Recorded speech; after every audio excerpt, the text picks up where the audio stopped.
بسم الله الرحمن الرحيم. الحمد لله رب العالمين، وبه نستعين، والصلاة والسلام على أشرف الأنبياء وسيد المرسلين،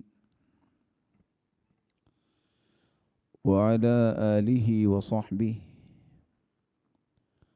ومن تبعهم بإحسان إلى يوم الدين، أما بعد، فأعوذ بالله من الشيطان الرجيم. يا أيها الذين آمنوا قوا أنفسكم وأهليكم نارا، اے ایمان والو، اپنے آپ کو اور اپنے گھر والوں کو جہنم کی آگ سے بچا لو۔ امام مجاہد ابن جبر رحمہ اللہ رحمة واسعہ، قوا انفسکم واہلیکم نارا، اس آیت کی تفسیر میں فرماتے ہیں اوصوا انفسکم واہلیکم بتقوی اللہ وادبوہم، اپنے آپ کو اور اپنے گھر والوں کو تقوی کی وصیت کیجیے، اور اپنے آپ کو اور اپنے گھر والوں کو ادب و آداب سکھائیے۔ ادب و آداب انسانی زندگی کا وہ خوبصورت رویہ ہے جس سے انسانی زندگی خوبصورت بھی بنتی ہے، بابرکت بھی بنتی ہے، اور اس کی ثقافت اور تمدن اور تہذیب آشکارا بھی ہوتی ہے۔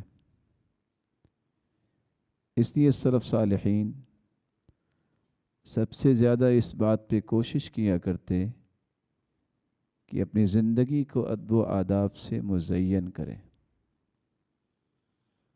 اور شاید کہ کہنے والے نے جو کہا ہے وہ مبالغہ نہیں، وہ بالکل درست بات ہے کہ جس قوم کے اندر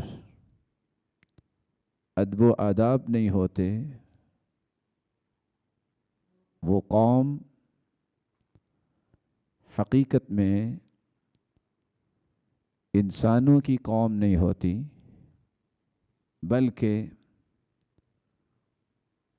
وہ قوم جانوروں کا ایک ریوڑ ہے جس کو جب چاہو، جدھر چاہو اور جیسے چاہو ہانک کر لے جاؤ۔ یہی وجہ ہے کہ 10 ڈگریاں حاصل کرنے کے باوجود میں اور آپ ادب و آداب میں تشنہ نظر آتے ہیں۔ بیٹھنے اٹھنے کے آداب، گفتگو کے آداب، بلکہ مجرد کھانے پینے کے آداب سے بھی بسا اوقات اس قدر دور اور کورے نظر آتے ہیں کہ کوئی بھی صاحب تمدن، تہذیب اور ثقافت کا مالک اگر دیکھے تو وہ دیکھ کے شرمائے کہ یہ ہیں لوگ دانش اور علم و معرفت کو حاصل کرنے والے۔ اور یہی وہ امتیاز تھا صحابہ کرام رضی اللہ عنہم و ارضاہم کا، کہ ان کی زندگی میں جس طرح للہیت پروان چڑھی، وہاں ان کی زندگی کو رونق بخشی تو ان ادب و آداب نے جو رسول اللہ صلی اللہ علیہ وسلم نے انہیں سکھا دیے۔ صرف سکھائے نہیں، دکھائے بھی، سکھائے بھی، اور پھر ان کو اس کی پریکٹس بھی کروائی۔ یہی وجہ ہے کہ دشمن بھی دیکھتا تو وہ پہچان لیا کرتا کہ یہ شخص کوئی معمولی شخص نہیں ہے۔ معاشرے کے اندر جتنا وائلنس ہے، جتنی افراتفری ہے، اور معاشرے کے اندر جتنی بے روی ہے، جہاں اس کا سبب جہالت ہے، وہاں بعض اوقات تجاہل عارفانہ بھی ہوتا ہے کہ پتہ ہوتا ہے پڑھے لکھے ہیں، لیکن تربیت کا وہ گوشہ کمزور پڑ گیا، یا اس گوشے کو بہتر بنانے کی کوشش ہی نہیں کی گئی۔ نتیجتاً وہ علمی باتیں، وہ کتابی باتیں، وہ فکری باتیں وہ کرنے اور سننے کے تو ماہر ہوتے ہیں، لیکن عملاً انہیں پیش کرنے میں وہ کامیاب نظر نہیں آتے۔ بینگ اے مسلم میری اور آپ کی ضرورت ہے کہ ہم ان اسلامی آداب کو سیکھیں جس سے ہمارا دین، جس سے ہماری دنیا بارونق بن جائے، اور اس کے بعد ہم اپنی اولادوں کو وہ آداب سکھائیں جن آداب کو سیکھنے کے بعد ان کی زندگیاں جہاں روشن ہوں، وہاں وہ دیکھنے والوں اور ملنے والوں کے لیے مشعل راہ بھی بنے۔ تو آج کی ہماری اس پہلی مجلس میں، جو آداب زندگی کے کورس کی پہلی مجلس ہے، اس میں ہم چند نکات پر گفتگو کریں گے۔ ہماری گفتگو کا محور وہ بنیادی 10 باتیں ہوں گی جن سے کم از کم ہم یہ بات سمجھ پائیں گے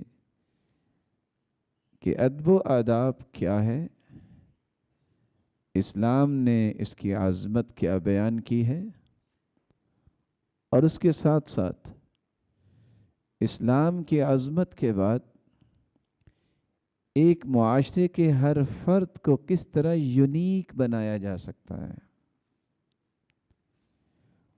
سنجیدہ قوم کیسے تیار ہوتی ہے،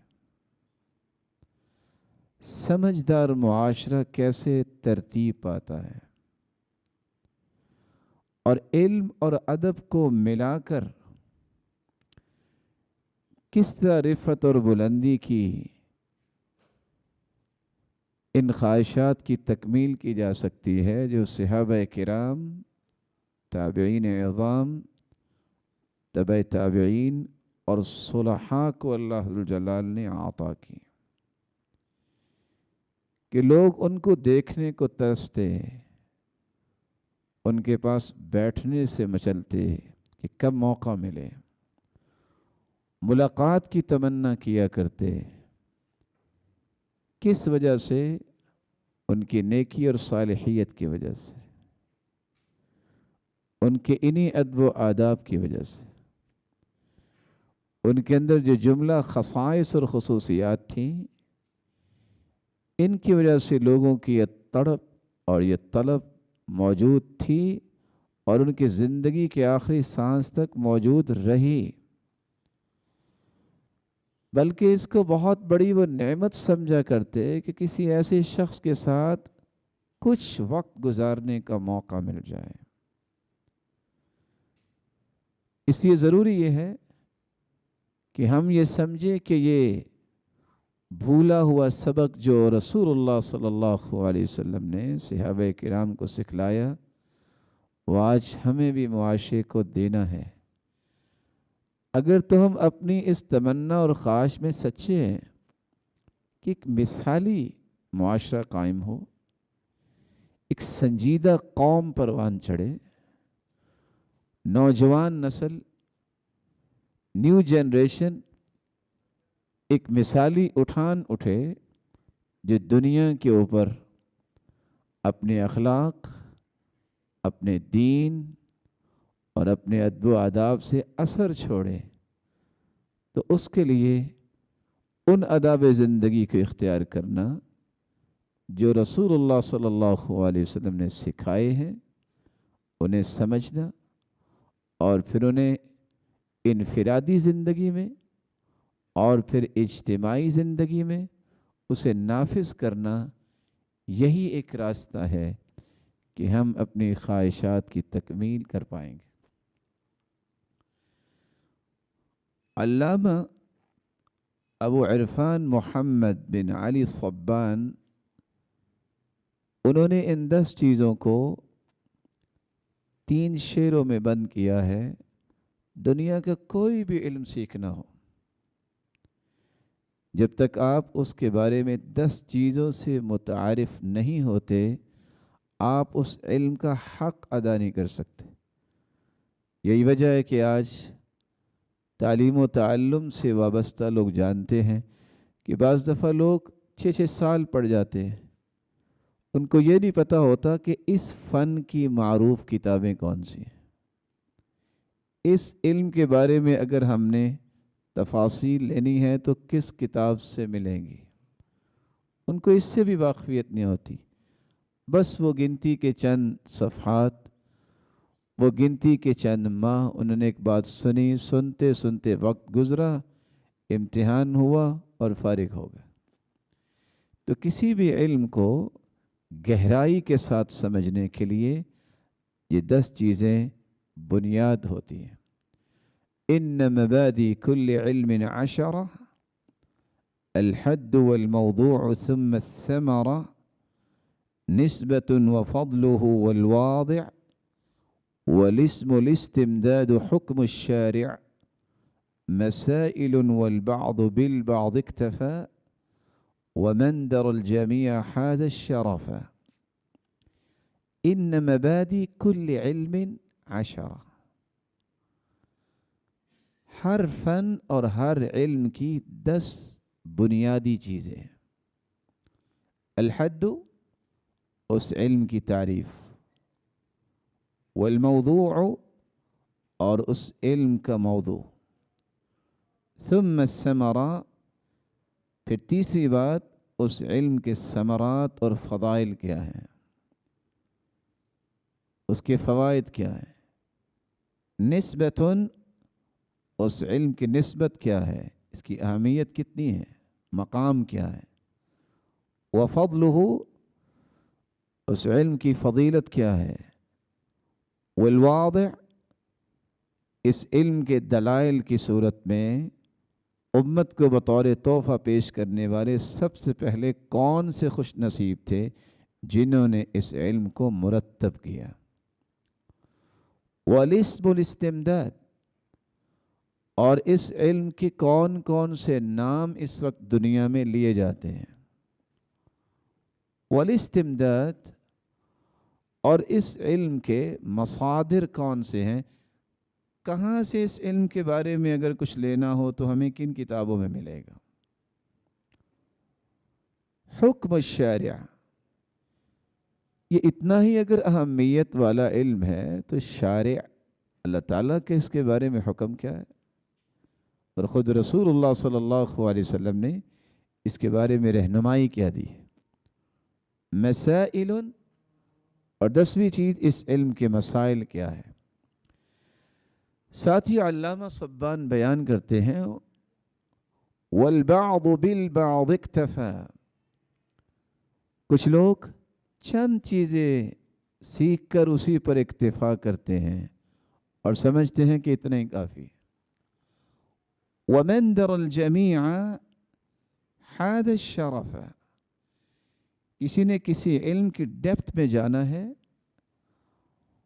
اور اس کو پراپرلی سیکھنا ہے تو ان 10 کی 10 چیزوں سے متعارف ہوتا ہے، تعارف حاصل کرتا ہے، اور شرف بھی ایسے انسان کو ملتا ہے جو انتہائی دقت کے ساتھ، اطمینان کے ساتھ، دل جمی کے ساتھ کسی چیز کو اکارڈنگ ٹو دا پرنسپل لیتا ہے کہ یہ اصول اور ضابطے ہیں، مجھے اس طرح ہی اس کو سیکھنا ہے۔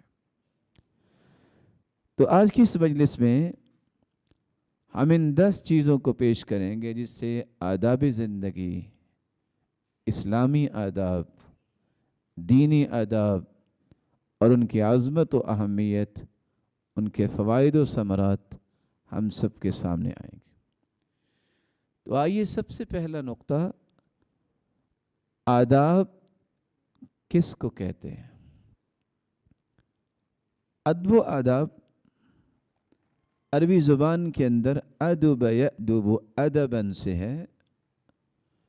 لغوی اعتبار سے ادب و آداب کا مطلب ہوتا ہے عقل بندی، ایسی چیزیں سیکھنا جس سے انسان کے تصرفات لوگوں کے سامنے آئے تو وہ کہیں کہ یہ بہت عقل مند انسان ہے۔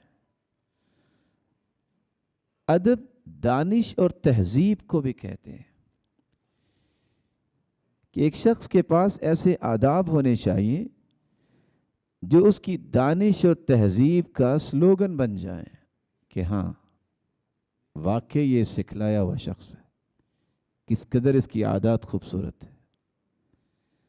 تربیت اور شائستگی بھی ادب کا ہی معنی ہے کہ اس قدر خوبصورت تربیت ہو کہ دیکھنے والے کو اس حدیث کی روشنی میں اولیاء اللہ الذین اذا رؤوا ذکر اللہ، اللہ کے ولی وہ ہوتے ہیں جن کو دیکھ کے اللہ یاد آ جائے۔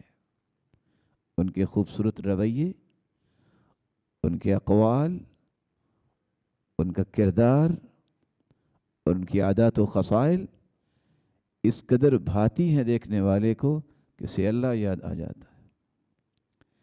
اچھی روش اور اچھی تربیت یہ بھی ادب کا ہی معنی ہے۔ تو ادب ایک ایسی نعمت ہے جس سے انسان کے اندر زندگی گزارنے کا خوبصورت طریقہ اور سلیقہ آتا ہے۔ آپ نے ایک لفظ سنا ہوگا ادبی کلام۔ ادبی کلام سے مراد کیا ہوتا ہے؟ ایسی مسجع اور مقفع کلام، شستگی اس میں ہوتی ہے، اس کی خوبصورتی اتنی ہوتی ہے کہ سننے والا عشش کرتا ہے۔ تو ادب و آداب بھی جس انسان کو نصیب ہو جائیں وہ اس کی زندگی اور اس کے کردار کو چار چاند لگا دیتے ہیں۔ عربی زبان میں ادب کے ساتھ ایک لفظ بولا جاتا ہے تأدیب، ادب یؤدب تأدیب، اخلاق سکھانا،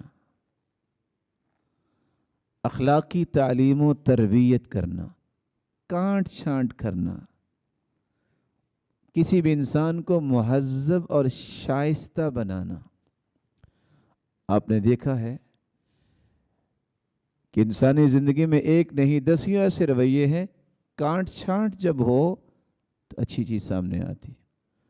بلکہ آپ میں سے کتنے ماشاءاللہ ایسے بیٹھے ہوں گے کہ آپ اپنے اپنے میدان میں کانٹ چھانٹ کرنے کو معیار بنائے ہوئے ہیں۔ آپ نے کسی کو ایز اے امپلائی رکھنا ہے، آپ سکروٹنی کرتے ہیں کون ہے جو اس کی صحیح ذمہ داری ادا کر سکے گا۔ آپ کے پاس دسیوں لوگ آتے ہیں لیکن آپ نے اپنے جو میئرز بنائے ہوتے ہیں ان کی روشنی میں آپ چناؤ کرتے ہیں۔ سلیکٹڈ پرسن جو آپ کے نزدیک ہے اس کو ہی آپ اپنے دائیں بائیں بٹھاتے ہیں۔ تو ادب و آداب کا بھی معنی یہ ہے کہ انسان ایسے رویوں کو اپنی زندگی میں شامل کرے جو چنیدہ رویے ہیں، جو قابل تعریف رویے ہیں، جن کو دیکھ کر انسان تعریف کیے اور ستائش کیے بغیر نہ رہ سکے۔ اسی لیے علماء یہ کہتے ہیں تأدیب اور ادب یہ انبیاء علیہم الصلاۃ والسلام کے بنیادی ذمہ داریوں میں شامل تھا۔ یعنی وہ کیسے لوگ تھے مکہ کے؟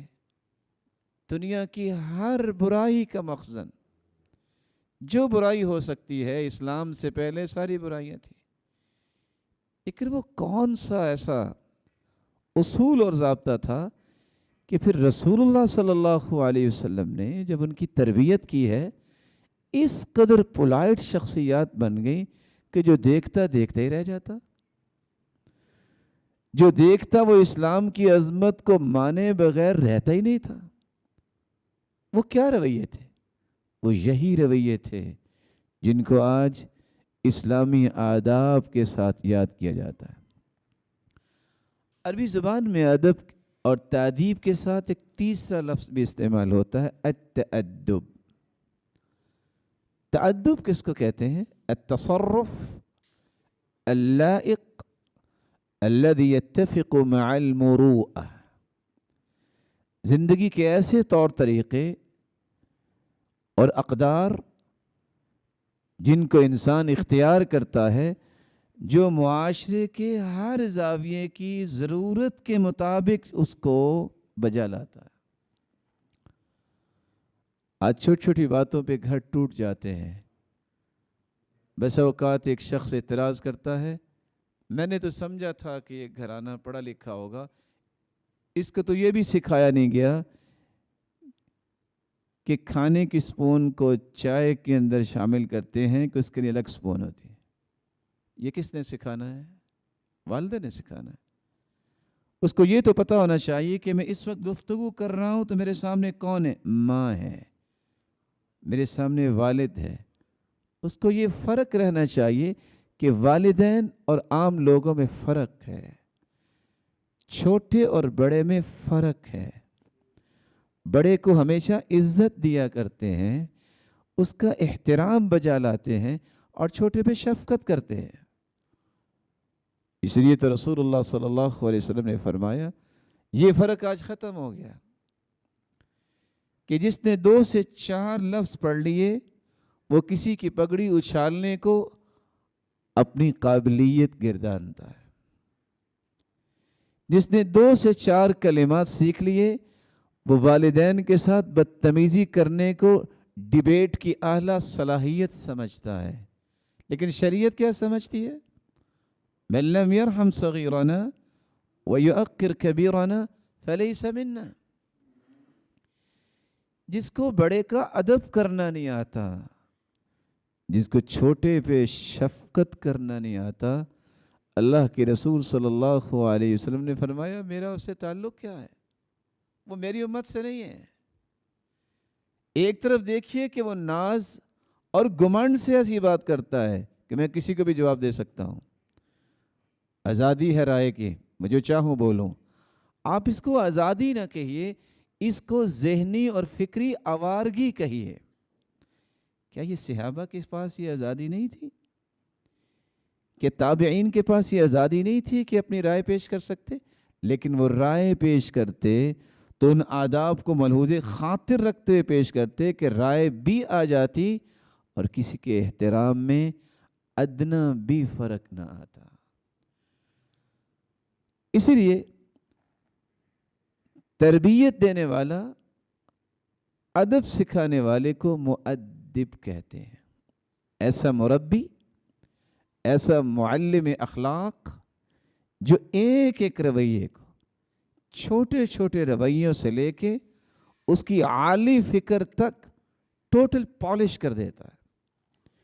یہ پیوریفیکیشن کا اور بیوٹیفیکیشن کا جو پروسیجر ہے اور ایکسیلنس کے درجے پہ کسی انسان کو لے جانے کے لیے جو کوشش ہوتی ہے، یہ مربی کا کام ہوتا ہے، معلم کا کام ہوتا ہے۔ آپ سوچئے سیدنا اسماعیل علیہ السلام، باپ تو ان سے دور ہے، یہ آداب فرزندی کس نے سکھائے تھے کہ مدت کے بعد باپ آئے ہیں اور کہتے بیٹا میں نے آپ کو ذبح کرنا ہے، میں نے خواب میں دیکھا ہے۔ کہا بیٹا کیا کہتا ہے؟ ابا جان ذبح کر دے۔ آپ ایک لمحے کے لیے سوچئے، کیا ہم اگر اپنے بچے کو آج کہیں کہ میں نے ذبح کرنا ہے تو وہ مانے گا؟ یہ آداب کس نے سکھائے؟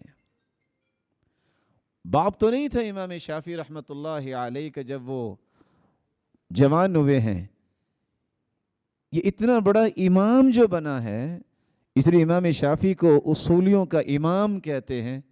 یہ آداب کس نے سکھائے تھے؟ وہ کیسی ماں ہوگی؟ امام بخاری بھی اپنے چند ماہ کے بعد ہی اپنے والد گرامی سے محروم ہو گئے تھے۔ اتنا بڑا امام جو امت کو دیا ہے تو کس نے دیا ہے؟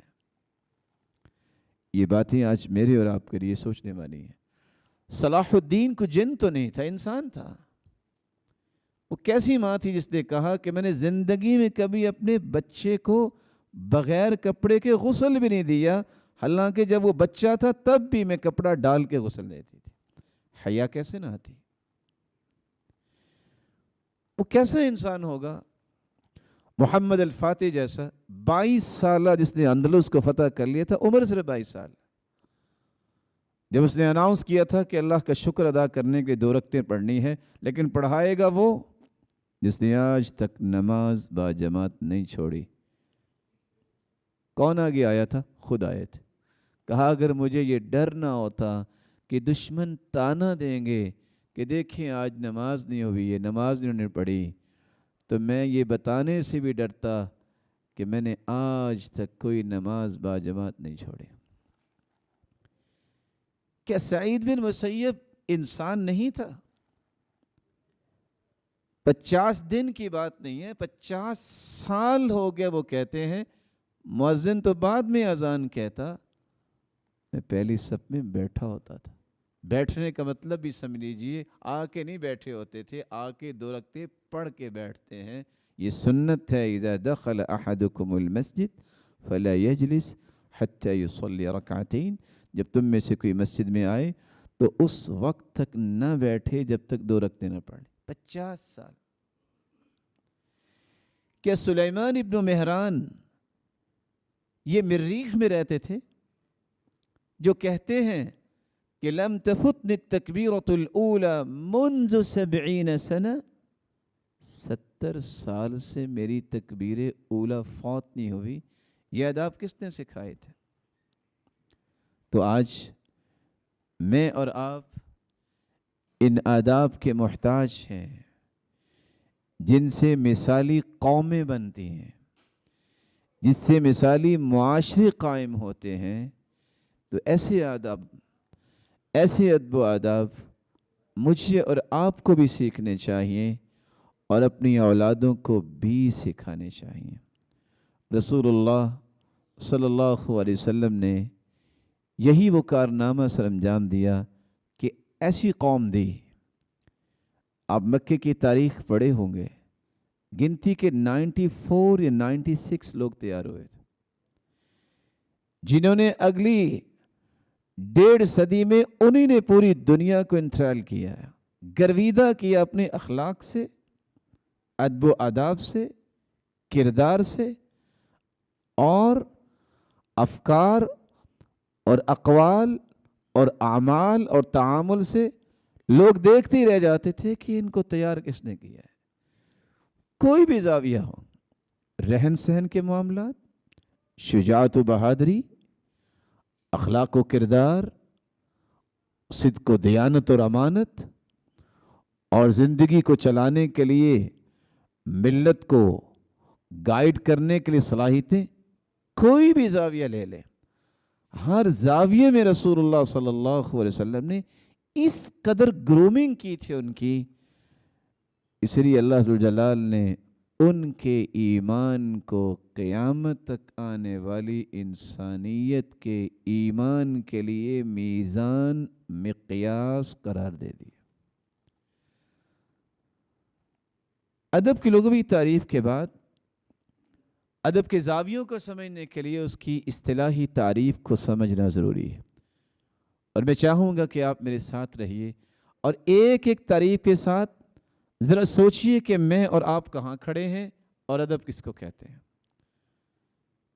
امام ابن حجر عسقلانی رحمۃ اللہ علیہ فرماتے ہیں، جو صحیح بخاری کی شرح لکھنے والے، الادب الاستعمال ما يحمد قولا وفعلا، قابل تعریف باتیں اور قابل ستائش اعمال کو اختیار کرنا اصل میں ادب و آداب۔ آج میں اگر 50 باتیں کروں تو کتنی باتیں ایسی ہوتی ہیں جن کی کوئی قیمت نہیں ہوگی۔ اللہ کے سلف یہ کہا کرتے تھے، دعا کیا کرتے تھے، اللہم اجعل حدیثی عبادہ بسمتی عادہ، یا اللہ میری ہر بات کو اتنا اچھا کر دے وہ عبادت کا روپ بنا لے۔ اور مسکرانا میری عادت بنا دے. وحیاتی سعادہ، میری زندگی کا ایک ایک رویہ اور زاویہ سعادتوں اور خوشیوں سے لبریز ہو. وموتی شہادہ، اور موت برحق ہے اور اٹل ہے، لیکن میرے مالک میری دعا یہ ہے کہ مجھے شہادت کی موت عطا فرمانا. یہی امام ابن حجر عسقلانی رحمۃ اللہ علیہ کہہ رہے ہیں کہ جب آپ کی تربیت اس نہج پہ ہو جائے کہ آپ کی ایک ایک بات قابل تعریف بن جائے، آپ کا ایک ایک رویہ اور کردار قابل ستائش بن جائے، تو سمجھ آئے گی کہ آپ ادب و آداب کے مالک ہیں. ایک دوسری جگہ فرماتے ہیں الاخذ بمکارم الاخلاق، قابل تکریم اخلاقی رویوں کو اختیار کرنا. کیا مطلب؟ ایسے اعمال کو اختیار کرنا کہ اس کو دیکھ کے لوگ احترام کرنے کے لیے فوراً تیار ہو جائیں.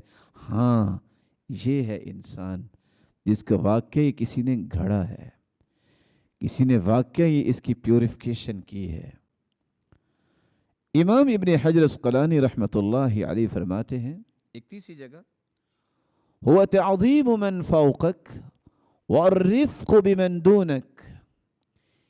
یہ جو آپ کے کردار اور آپ کے افکار اور آپ کے اقوال میں روشنی آئے گی، خوشبو آئے گی، اس کی ابتدا کہاں سے ہوتی ہے؟ جب تک آپ بڑے کی تعظیم کرنا، اس کا احترام کرنا اور اس کی تکریم کرنا نہیں سیکھتے، اور چھوٹے کے ساتھ نرمی کا برتاؤ نہیں سیکھتے، یہ خوشبو، یہ روشنی آپ کے اندر نہیں آ سکے گی. اس لیے آپ کو اگر یہ روشنی چاہیے، آپ کو اگر یہ خوشبو چاہیے، تو آپ کو سب سے پہلے بڑے چھوٹے کا فرق آنا چاہیے. اور علم ہے یہ التمیز بین الحق والباطل، حق و باطل کے درمیان تمیز ملتی ہے علم و معرفت سے، دانش سے. صحیح اور غلط کے درمیان تمیز حاصل ہوتی ہے جب انسان کے اندر ادب آتا ہے. حلال و حرام کی تمیز بھی انسان کو نصیب ہوتی ہے جب اس کے پاس یہ معرفت آتی ہے. اس معرفت کو حاصل کرنا، جس کے بارے میں شیخ احمد رضا بیان کرتے ہیں، الادب ملکۃ تعصم من قامت به عما یشینہ. ادب و آداب ایک ایسے ملکے کا نام ہے، انسان کے اندر یہ ملکہ آ جاتا ہے جو انسان کو ہر قبیح چیز، ہر عیب والی چیز اور ہر قبیح اور عیب والے افکار، اعمال، رویے اور اقوال سے دور کر دیتا ہے. پھر جب اس کی زندگی کا کوئی پہلو سامنے آتا ہے تو قباحت نہیں، عیب نہیں، لوگ اس کی تعریف کرتے ہیں. جوالیقی بیان کرتے ہیں کہ ادب یہ ہے ما يحسن من الاخلاق وفعل المكارم مثل ترك السفه وبذل المجهود وحسن اللقاء. ادب یہ ہے کہ آپ کے اندر اس قدر اخلاق آ جانا چاہیے کہ آپ سے جو ایک مرتبہ ملاقات کر لے اس سے وہ ملاقات بھولے نہیں. اور یہی رویہ تھا رسول اللہ صلی اللہ علیہ وسلم کا. کہ صحابی عمر بن عاص رضی اللہ تعالیٰ عنہ، عبداللہ بن عمر بن عاص رضی اللہ تعالیٰ عنہ ایک دن سوچتے ہیں کہ میں نے اللہ کے رسول صلی اللہ علیہ وسلم سے ملاقات کی ہے، مجھے لگتا ہے کہ ساری دنیا سے بڑھ کے مجھ سے محبت ہے. اس چیز نے ان کو خوش بھی کیا اور تیار کیا، نہیں میں ایک مرتبہ ضرور پوچھوں گا. تو اللہ کے رسول کے پاس آ گئے، کہتے یا رسول اللہ صلی اللہ علیہ وسلم من احب الناس الیک، سب سے پیارا آپ کے نزدیک کون ہے؟ قال عائشہ. قال لا من الرجال، مردوں میں سے. قال ابوها، ابو بکر. میں نے سوچا صحابی کہتے ہیں میں تو سوچ رہا تھا کہ میں ہوں گا. قلت ثم من, پھر کون؟ کہا عمر. قلت ثم من, پھر کون؟ کہا عثمان. قلت ثم من, میں نے 10 لوگوں کا نام لیا سیدنا علی رضی اللہ تعالیٰ عنہ کے بعد. 10ویں جگہ پہ جا کے میرا نام آیا تو میں مسکرانے لگ گیا. پوچھا کیا ہوا؟ کہ اللہ کے رسول میں تو یہ سوچ کے آیا تھا کہ آپ اتنی محبت مجھے دی ملاقات کے وقت کہ مجھے یوں لگا کہ روئے زمین پہ مجھ سے بڑھ کے آپ کو کسی سے محبت نہیں ہے. یہ ہے انداز زندگی. ہمارا تو گمنڈ ہی ختم نہیں نہ ہوتا. سلام بھی کریں گے 2 انگلیوں کے ساتھ, سلام بھی کریں گے آدھے ہاتھ کے ساتھ. میں تو نہیں کہتا, لوگ کہتے ہیں ٹوٹے ہاتھ کے ساتھ. مجھے تو یہ لفظ بولنا بھی اچھا نہیں لگے گا. سلام کریں گے الٹے ہاتھ کے ساتھ. کیا یہ بھی دانش ہے؟ رسول اکرم صلی اللہ علیہ وسلم نے فرمایا ما من مسلمین یتصافحان یلتقیان فیتصافحان الا غفر لہما قبل ان یتفرقا. جب آپ مصافحہ کرتے ہیں, کسی کے ہاتھ میں ہاتھ ڈالتے ہیں, تو دونوں کے ہاتھ جدا بعد میں ہوتے ہیں. دونوں کے گناہ سارے کے سارے وہ گر چکے ہوتے ہیں, معاف ہو چکے ہوتے ہیں. اتنا بڑا انعام. اور اس قدر ہماری سستی کہ مجھے سلام لینے کا طریقہ ہی نہیں آتا, ادب ہی نہیں ہے. اور آگے سے جواب پتہ کیا ہوگا؟ بہت مشغول تھے, بس یہ کتنے کو سلام لیں. اللہ کے رسول سے بھی زیادہ مشغول ہیں آپ. بہت بڑا منصب عہدہ ہے, اللہ کے رسول سے بھی تمہارا بڑا عہدہ ہے. صحابی کہتے ہیں جب اللہ کے رسول صلی اللہ علیہ وسلم سلام لیتے, اس آہستگی سے ہاتھ میں ہاتھ ڈالتے کہ ہاتھ کے ریشے ریشے میں محبت اور سرور اور ٹھنڈک محسوس ہوتی. اور کبھی انہوں نے خود اپنا ہاتھ چھڑایا نہیں ہے جب تک دوسرے نہیں چھوڑا. ہم تو خیر یہ رویے تو بہت عالی ہیں. ہمارا تو حال ہی وہ ہے, یا تو ہاتھ پہ ہاتھ مار کے سلام لیں گے یا ہاتھ ملائیں گے نہیں, گالی اور تانا اور مذاق کر کے سلام کہیں گے.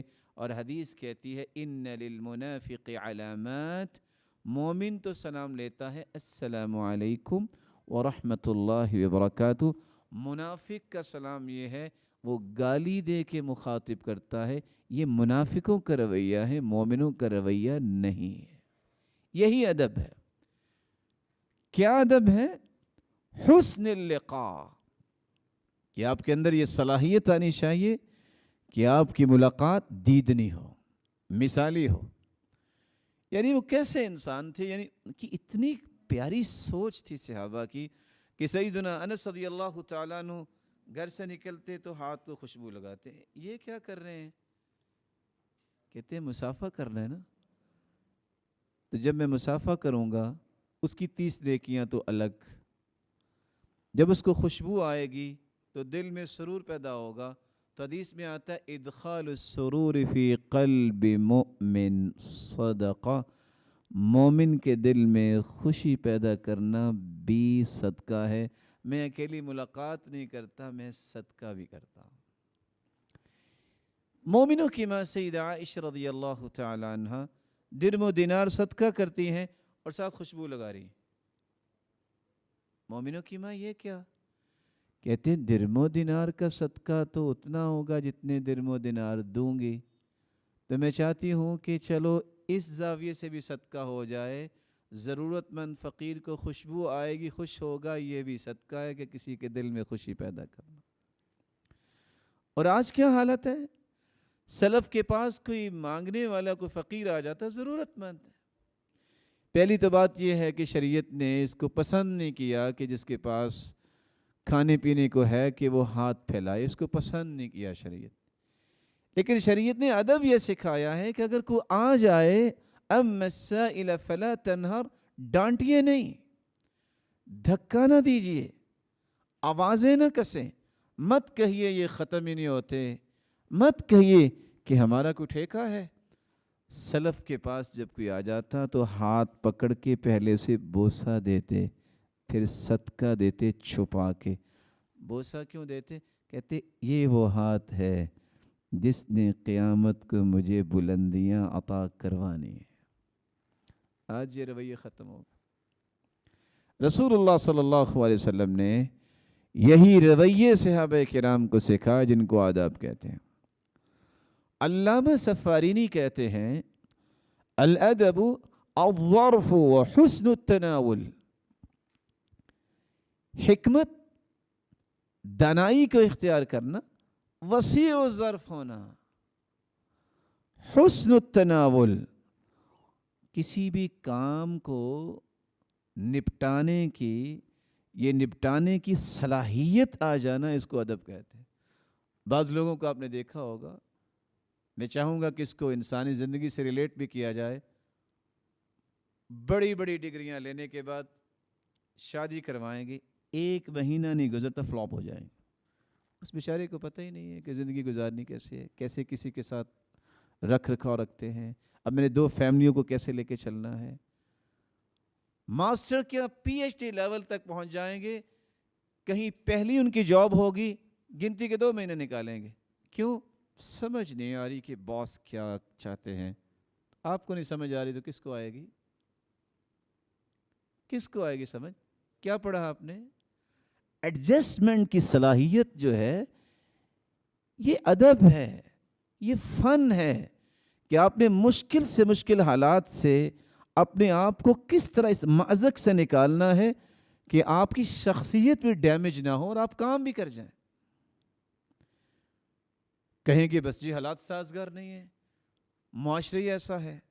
میرے پیارے بھائی، کیا مکہ سے بڑھ کے بھی کوئی حالات خراب ہو گئے جہاں اکیلے اللہ کے رسول تھے، پھر 3 ہوئے، پھر 5 ہوئے؟ کہ ایسے بھی حالات ہے کہ گریبان پکڑ کے کھینچا جا رہا ہے اور سیدنا ابو ذر رضی اللہ تعالیٰ عنہ کو مارا جا رہا ہے، اور سر سے بھی خون ہے، منہ سے بھی خون نکل رہا ہے، کندھے سے بھی خون نکل، ایسے حالات ہیں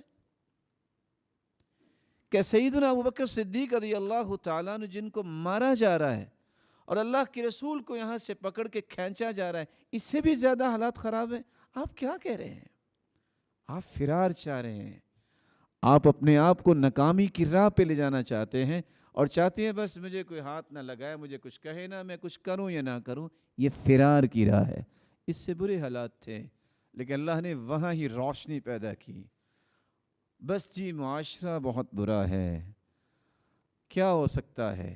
ہو سکتا ہے آپ قرآن پڑھیے، من بین فرث ودم لبنا خالصا، علماء کہتے ہیں جو خون اور گوبر کے درمیان سے خالص دودھ آپ تک پہنچانے کا مالک ہے، وہ تمہیں غلیظ معاشرے میں بھی صحیح سلامت رکھنے پر قادر ہے۔ شرط یہ ہے کہ آپ کے اندر وہ صلاحیت آنی چاہیے جس سے یہ ساری کی ساری چیزیں لائن میں آ جاتی ہیں کہ یہ چیز بری ہے اور یہ اچھی ہے، میں نے برائی سے بچنا کیسے ہے اور اچھائی کو نافذ کیسے کرنا ہے۔ فساد نہیں، لڑائی نہیں، جذبات نہیں، حکمت اور دانائی۔ اسی حکمت و دانائی کو، اسی وسعت ظرفی کو، اسے ہی معاملات کو نپٹانے کی صلاحیت کو ادب کہتے ہیں۔ رسول اللہ صلی اللہ علیہ وسلم نے ایک مثال پیش کی ہے جس کی زاویے تو بہت ہے لیکن میں ایک زاویہ رکھوں گا۔ المؤمن مرآت المؤمن، مومن کے لیے آئینہ ہے۔ آئینے کی ایک صلاحیت یہ بھی ہے کہ اگر ایک ہی آئینے کو پکڑ کے 1,00,000 لوگ دیکھیں تو آئینہ دکھا دیتا ہے نا چہرہ، کہ 100 کے بعد کہے گا بس بھی کرو، اب میں نہیں دکھاؤں گا۔ آئینے کے اندر یہ صلاحیت حالانکہ بے جان ہے، روح نہیں ہے، کہ آپ بیماری کی حالت میں دیکھو یا صحت کی حالت میں دیکھو، آپ کو دونوں حالتوں میں چہرہ دکھائے گا۔ یہاں بہانے کیا ہیں؟ میں نہیں کام کر سکتا، کام کیا ہے؟ بڑے کا احترام، چھوٹے پہ شفقت، نماز کی پابندی، ذمہ داری کا احساس اور اپنی ذمہ داری کا شعور، اپنے فرائض کی پابندی، ان کی ادائیگی پہ فکر مند ہونا۔ بس جی کیا کریں، کتنے لوگوں کے ساتھ کریں؟ اپنے کیا کتنے لوگوں کے ساتھ ہے؟ لاکھ لوگ بھی آئینہ دیکھیں، آئینہ انکار نہیں کرتا۔ اللہ کے رسول بھی ایسے ہی تھے، قد حطمہ الناس، آخری عمر میں بیٹھ کے تہجد پڑھتے تھے، لوگوں کے کام کر کر کے لوگوں نے توڑ دیا تھا۔ باوجود اس کے کہ آپ کو اگر غصہ آ جائے، کچھ غسیلے اور کٹیلے لوگ بھی ہوتے ہیں، بس آئی بس توڑ دی چیز، بعد میں رونے بیٹھ گئے۔ آپ اس آئینے کو توڑ بھی دیں گے، آپ ذرا اس کے ایک ٹکڑے کو سامنے کر کے دیکھیں، آپ کو چہرہ نہیں دکھائے گا، پھر بھی آپ کو چہرہ دکھائے گا۔ یہی ایک مومن کے ادب و آداب کی بات ہے کہ دنیا گالیاں بھی دیتی ہے، دنیا تانے بھی دیتی ہے، الزامات اور اتہامات بھی لگاتی ہے، وہ اپنی خیر خواہی نہیں چھوڑتا۔ ہم کس کے امتی ہیں کہ اللہ کے رسول صلی اللہ علیہ وسلم کو بے انصاف نہیں کہا گیا؟ فرمایا ان لم اعدل فمن یعدل، اگر میں بھی انصاف نہیں کرتا تو کون کرے گا؟ ایسے بھی بدبخت آئے جنہوں نے کہا کہ نعوذ باللہ یہ پیغمبر فراڈ کرتے ہیں والعیاذ باللہ۔ قرآن نے آیت اتار دی، اللہ تعالیٰ نے وَمَا كَانَ لِنَبِيٍّ أَن يَغُلَّ، نبی کے لائق ہی نہیں ہے خیانت کرنا۔ لوگوں نے یہ بھی کہا دیوانے ہیں، جادوگر ہیں۔ تو میں آپ سے بھی یہ بات امام شافعی کی پیش کرنا چاہوں گا، اس نے مجھے تو بہت نفع دی ہے۔ من اراد ان يسلم من کلام الناس فهو مجنون، جس شخص کا یہ رویہ ہے کہ میرے بارے میں بس کوئی بات نہ کرے، میں مقدس گائے ہوں، اس کے بارے میں کوئی بات نہیں ہونی چاہیے، دیوانہ ہے۔ کیسے دیوانہ ہے؟ لأنهم قالوا عن الله ثالث ثلاثة، اور لوگوں نے تو اللہ کو بھی ایک نہیں کہا، کہتے ہیں تین اللہ ہیں، انہیں تو اللہ کو بھی معاف نہیں کیا۔ وقالوا عن رسوله ساحر ومجنون، روئے زمین پہ اس جیسی ہستی نہ آج تک آئی ہے نہ قیامت تک آئے گی، محمد الرسول اللہ صلی اللہ علیہ وسلم۔ لوگوں نے تو ان کو بھی جادوگر کہا، دیوانہ کہا، خبل کہا، نعوذ باللہ کون کون سے القاب دیے۔ میں اور آپ کون ہیں؟ حیثیت کیا ہے میری اور آپ کی؟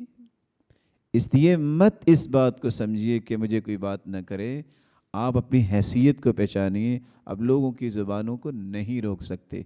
کیا کرنا ہوگا؟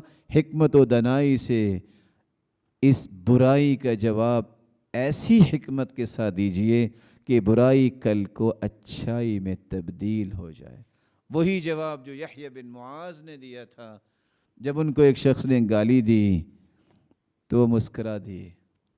آج اگر کوئی آگے سے مسکرا دے، کہتے ہیں یہ بزدل آدمی ہے، اس کو پتہ نا اگر اس نے بات کی تو دو پڑیں گے اس کو، تو ساتھ ہی ساتھ بیٹھا کہتا لم لم ترد علی، آپ جواب کیوں نہیں دے رہے، بزدل ہے۔ وہ پھر مسکرائے، مسکرا کے کہتے ہیں فلماذا تعلمت اذن، اگر میں نے اس کی گالی کا جواب گالی سے ہی دینا تھا تو پھر میں نے علم کیوں پڑھا تھا؟ یعنی آپ ریئلائز کیجئے، کیا ان کے اندر طاقت نہیں تھی؟ ابو ذر رضی اللہ تعالیٰ عنہ اتنے جوشیلے آدمی تھے، اتنے پیارے صحابی تھے، وہ کسی برائی کو برداشت نہیں کرتے تھے۔ ہوا یہ کہ ایک دن نکلے تو دیکھا کہ ایک جادوگر نے، عورت جو ہے وہ دوسری عورت کو لٹا کے وہ تلوار سے اس کی گردن کاٹ رہی، جدا کر رہی، اور تھا جادو۔ کہتی اوف سحر، جادو! دوڑے گھر، تلوار لائے اور اس کی گردن اڑا دی۔ حالانکہ ایسا کرنا چونکہ اسلام کی ابتدا تھی، بعد میں اصول و ضوابط بنے کہ یہ کام حکومت کا ہے، ہر بندہ اس طرح کا فردی جو ہے نہیں کر سکتا۔ تو بعد میں کیا کہتے ہیں صلیہ الان، اچھا اپنی جوڑ کے دکھاؤ نا ذرا مجھے، وہ مر چکی تھی، وہ کیا جوڑتی؟ اس قدر قوت والے صحابی، لیکن جب اس کو گالی دی گئی وہ چپ رہے۔ کچھ کہنا چاہتے تھے تو گالی دینے والے نے کہا اگر تم نے کچھ کہا نا میں 100 گالیاں دوں گا۔ مسکرا کے کہتے تم 100 بھی گالیاں دو گے نا میں ایک کا بھی جواب نہیں دوں گا۔ عبداللہ ابن عباس کو کون نہیں جانتا؟ گالیاں دینے والا گالیاں دیتا ہے، غلام کو کہتے جلدی آنا۔ لوگوں نے سمجھا شاید غلام کو ساتھ ملا کے کچھ کہتے ہیں اس کو جلدی سے کھانا کھلاؤ، سفر سے آیا ہے۔ تو سفر میں نا طبیعت میں تقدر آ جاتا ہے، خشکی آ جاتی ہے، اسے تھوڑا سا جذباتی ہوگی، اس کو کھانا کھلاؤ، اور وہ شرمندہ ہو گیا کہ میں نے گالی دی اور یہ مجھے کھانا کھلا رہے ہیں۔ ہو سکتا ہے کہ آج ہمیں کوئی گالی دے تو ہم اس کو آئس کریم کھلائیں، چاکلیٹ پیش کریں، ہو سکتا ہے؟ نہیں ہو سکتا۔ حسن بصری کو کتنا برا بلا کہا، انہوں نے کھجوروں کا ٹوکرا بھجوا دیا۔ وہ بڑا پریشان کہ میں نے تو جس کو کہتے ہیں نا آج کل کے الفاظ ایسی کی تیسی پھیر دی، یہ کھجوروں کا ٹوکرا کہاں سے آ گیا؟ کہا یہ حسن بصری رحمۃ اللہ علیہ نے بھجوایا۔ پوچھا کہ یہ کھجوروں کا ٹوکرا کیسا؟ کہتے ہیں مجھے پتہ چلا تھا کہ آپ نے کافی مجھے نیکیاں دی، تو مجھے تو آج پتہ چلا کہ بغیر تنخواہ کے بھی کوئی نیکیاں دے سکتا ہے، تو میں نے کہا جو میرے لیے اتنی نیکیوں کا بندوبست کر رہا ہے، گالیاں دے کے، برائی کر کے، تو چلو میں بھی اس کا منہ میٹھا کروا دوں۔ کیا ہو سکتا ہے کہ آج کوئی گالی دے تو اس کو گور میں ایک ڈبہ پہنچایا جائے؟ وہ اتفاق سے میں نے ایک مجلس میں کہہ دیا، تو ایک شخص کا میسج آیا کہ آج تو مجھے سمجھ آ گئی ہے، میں بھی سوچ رہا تھا کہ دکان لوں، اب میں نے آپ کو اتنی گالیاں دینی کہ حتیٰ کہ آپ مجھے گورمے کی دکان لے کے دیں گے۔ میں نے کہا دکان اللہ آپ کو 2 دے دے، اب گالیاں دے کے نہ لے، اللہ تعالیٰ آپ کو 2 سے 3 دے دے۔ تو ادب و آداب یہ ہے کہ آپ کے اندر یہ وسعت ظرفی آ جانی چاہیے کہ کچھ بھی کوئی کرتا ہے میں اپنے اس لیول سے نیچے نہیں آؤں گا۔ میں نے اپنے ایک لیول طے کر لیا ہے، وہ کیا ہے؟ ایک نفع مند انسان، ایک صالح انسان، ایک بہترین اچھا شہری اپنے جس وطن میں ہوں گا، میں اپنے اس لیول سے نیچے نہیں آؤں گا۔ ابن عطا کہتے ہیں کہ ادب یہ ہے الادب الوقوف مع المستحسنات۔ دنیا کے اندر کہیں بھی کوئی قابل تحسین بات ہو، قابل تحسین رویہ ہو، اس کو اختیار کر لینا اور اپنے آپ کو قابل تعریف بنانے کے لیے یہ مشق کرنا، یہ حقیقت میں ادب ہے۔ امام ابن القیم رحمۃ اللہ علیہ نے تو بات ہی ختم کر دی۔ وہ کہا کرتے تھے الادب اجتماع خصال الخیر فی العبد۔ اگر کسی نے خیر اور بھلائی کا مجموعہ دیکھنا ہے تو وہ اس شخص کو دیکھ لو جس کو اللہ اور اس کے رسول کے سکھائے ہوئے ادب و آداب جو ہیں وہ نصیب ہو گئے۔ اور امام اسماعیل الحروی بیان کرتے ہیں حفظ الحد بین الغلو والجفاء بمعرفت ضرر العدوان۔ جب انسان کو یہ صلاحیت مل جائے کہ میری حدود کیا ہیں، نقصان کہاں سے شروع ہوگا اور فائدہ کہاں تک مجھے ملے گا، کون سی ایسی شرعی چیزیں، اخلاقی چیزیں، قانونی چیزیں ہیں جو میرے نقصان دہ ہیں، میں ان کے قریب نہیں جاؤں گا۔ جہاں فوائد ہیں میں ان کو حاصل کروں گا۔ سمجھ لیں کہ اس انسان نے ادب کا ایک خوبصورت زاویہ اپنے اندر پیدا کر لی۔ ہمارے اندر جب یہ چیزیں نہیں آتی تو ہٹ درمی آتی، کون سا قانون بھی، کون سی بات؟ کیا آپ کو اسلام نے کچھ نہیں سکھایا؟ اگر کون سا قانون جو ہے آپ کو کسی استاد نے نہیں پڑھایا کہ کوئی قانون ہوتا ہے؟ وہ فلاں کیا کر رہا ہے، آپ فلاں کے ذمہ دار ہیں؟ کیا فلاں کا حساب آپ نے دینا ہے؟ آپ نے اپنا حساب دینا ہے۔ آپ کی سٹینڈنگ کیا ہے؟ آپ یہ سوچئے کہ آپ نے اللہ کے سامنے پیش ہونا ہے۔ آپ ایک مثالی معاشرے کا فرد ہیں، ایک ایک اکائی اور ایک ایک عنصر سے معاشرہ بنتا ہے۔ لوگوں کو کہنا کہ وہ اور وہ اور وہ کیوں نہیں ہے، تو آپ کیسے ہیں؟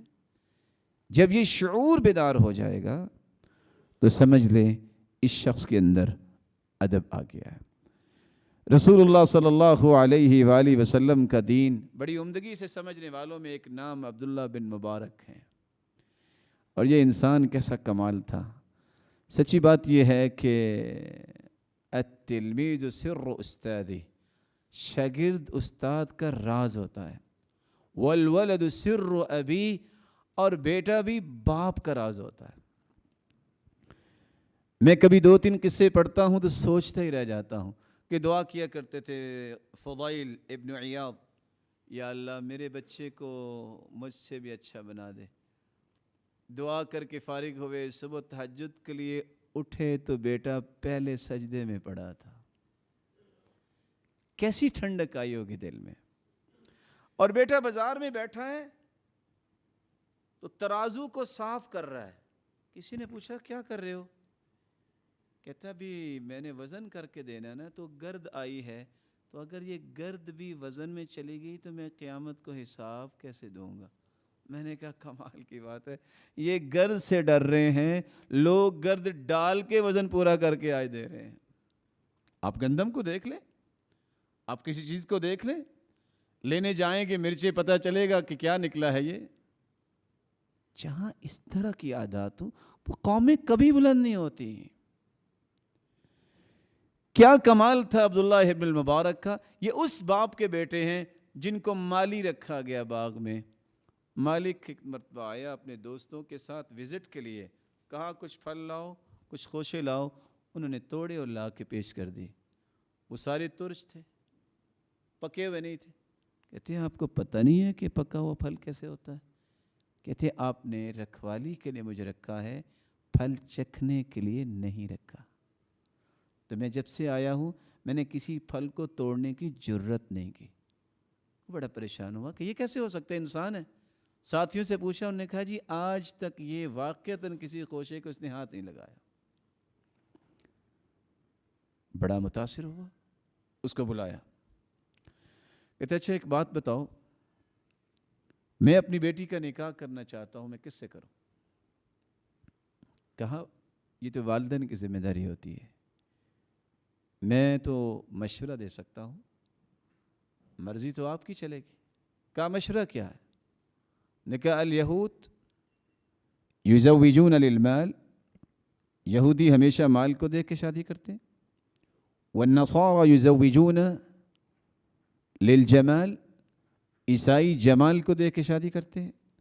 والعرب یزوجون للنسب, عرب حسب و نسب کو دیکھ کے شادی کرتے ہیں.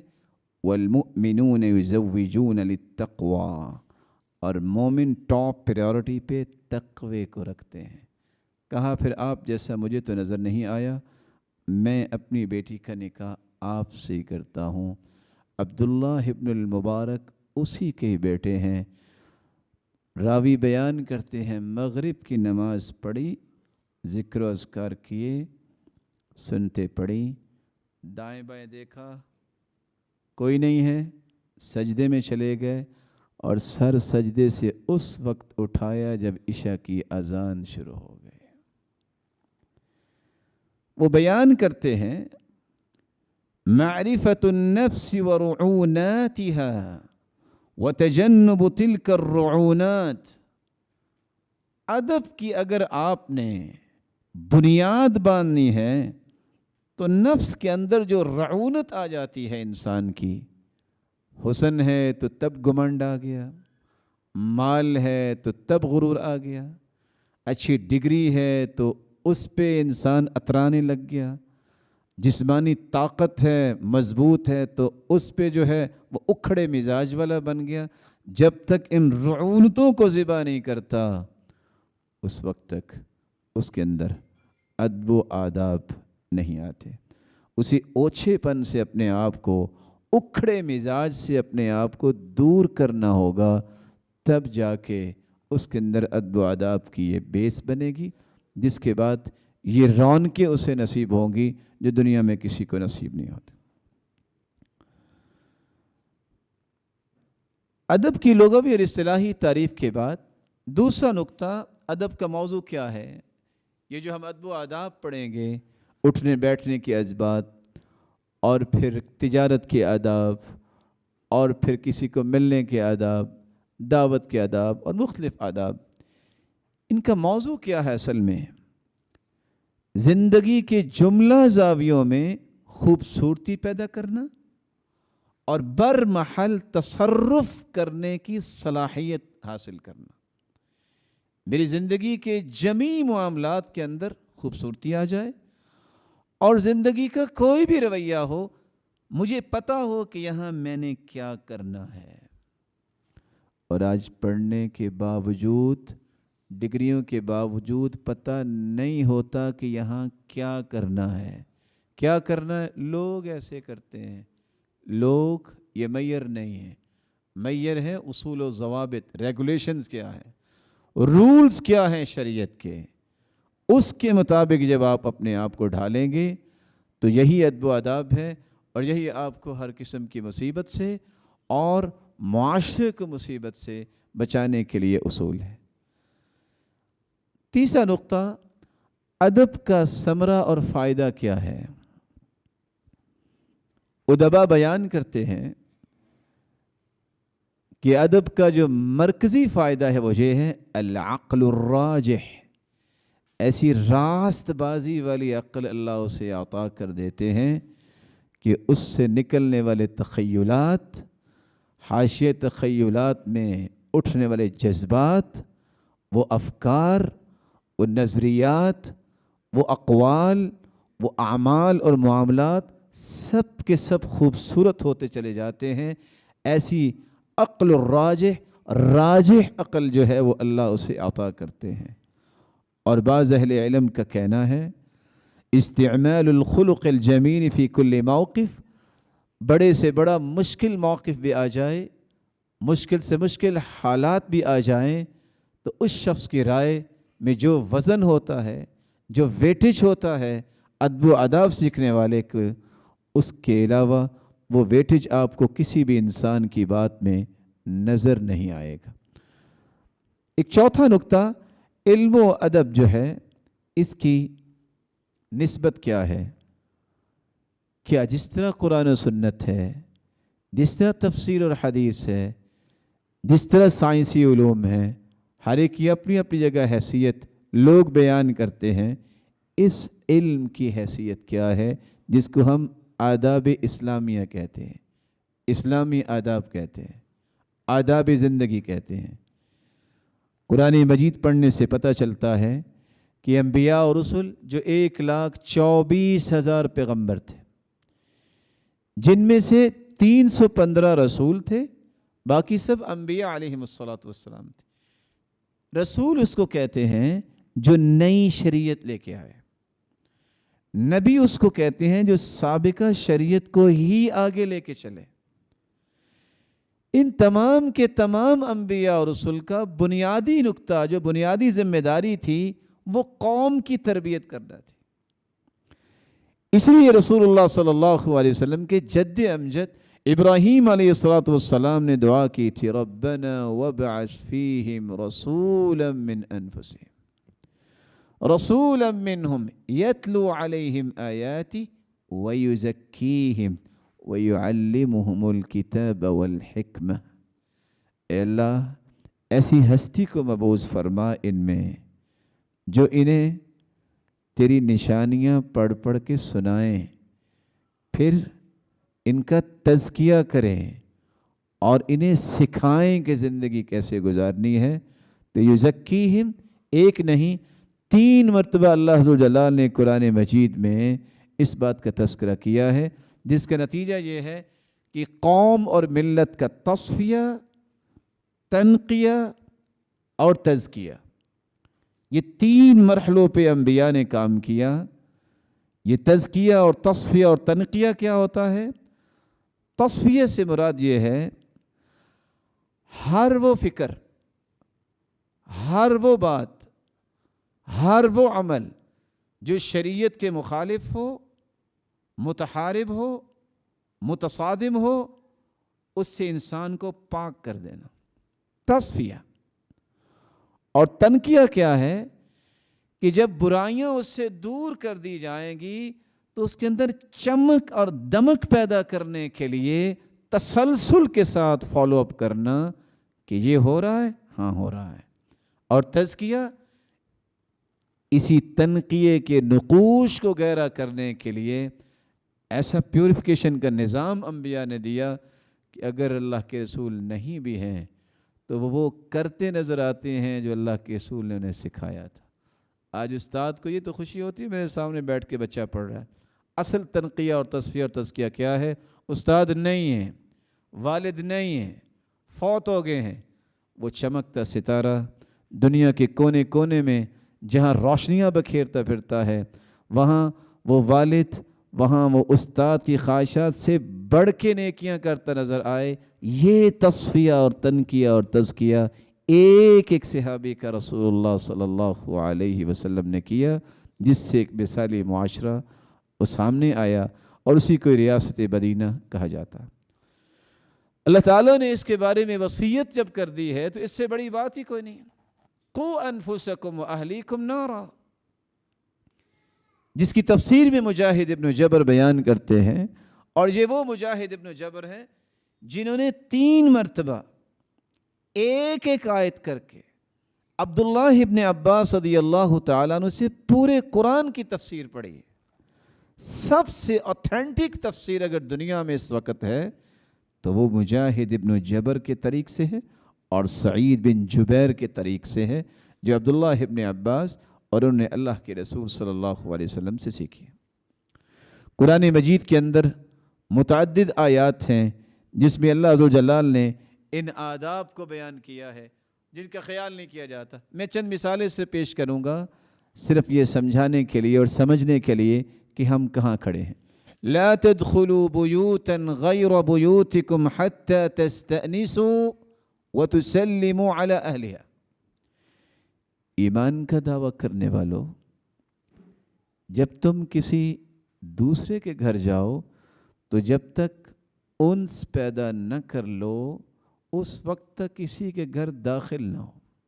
جب تک سلام نہ کہو تم کسی کے پاس جاؤ نہیں. دیانتداری سے بتائیے کہ ہمارے گھر، ہمارا سسٹم، ہمارا معاشرہ، ہمارے آفیسز کیا اس آیت کے مطابق ہیں؟ حالت یہ ہے کہ ہم نے بناوٹی میئرز بنا لیے. یہ میری فرسٹ کزن کا گھر ہے، یہ میری سیکنڈ کزن کا گھر ہے، اور کیا ہوگا؟ بغیر دروازہ کھٹکھٹائے، بغیر سلام کہے اندر چلے جائیں گے.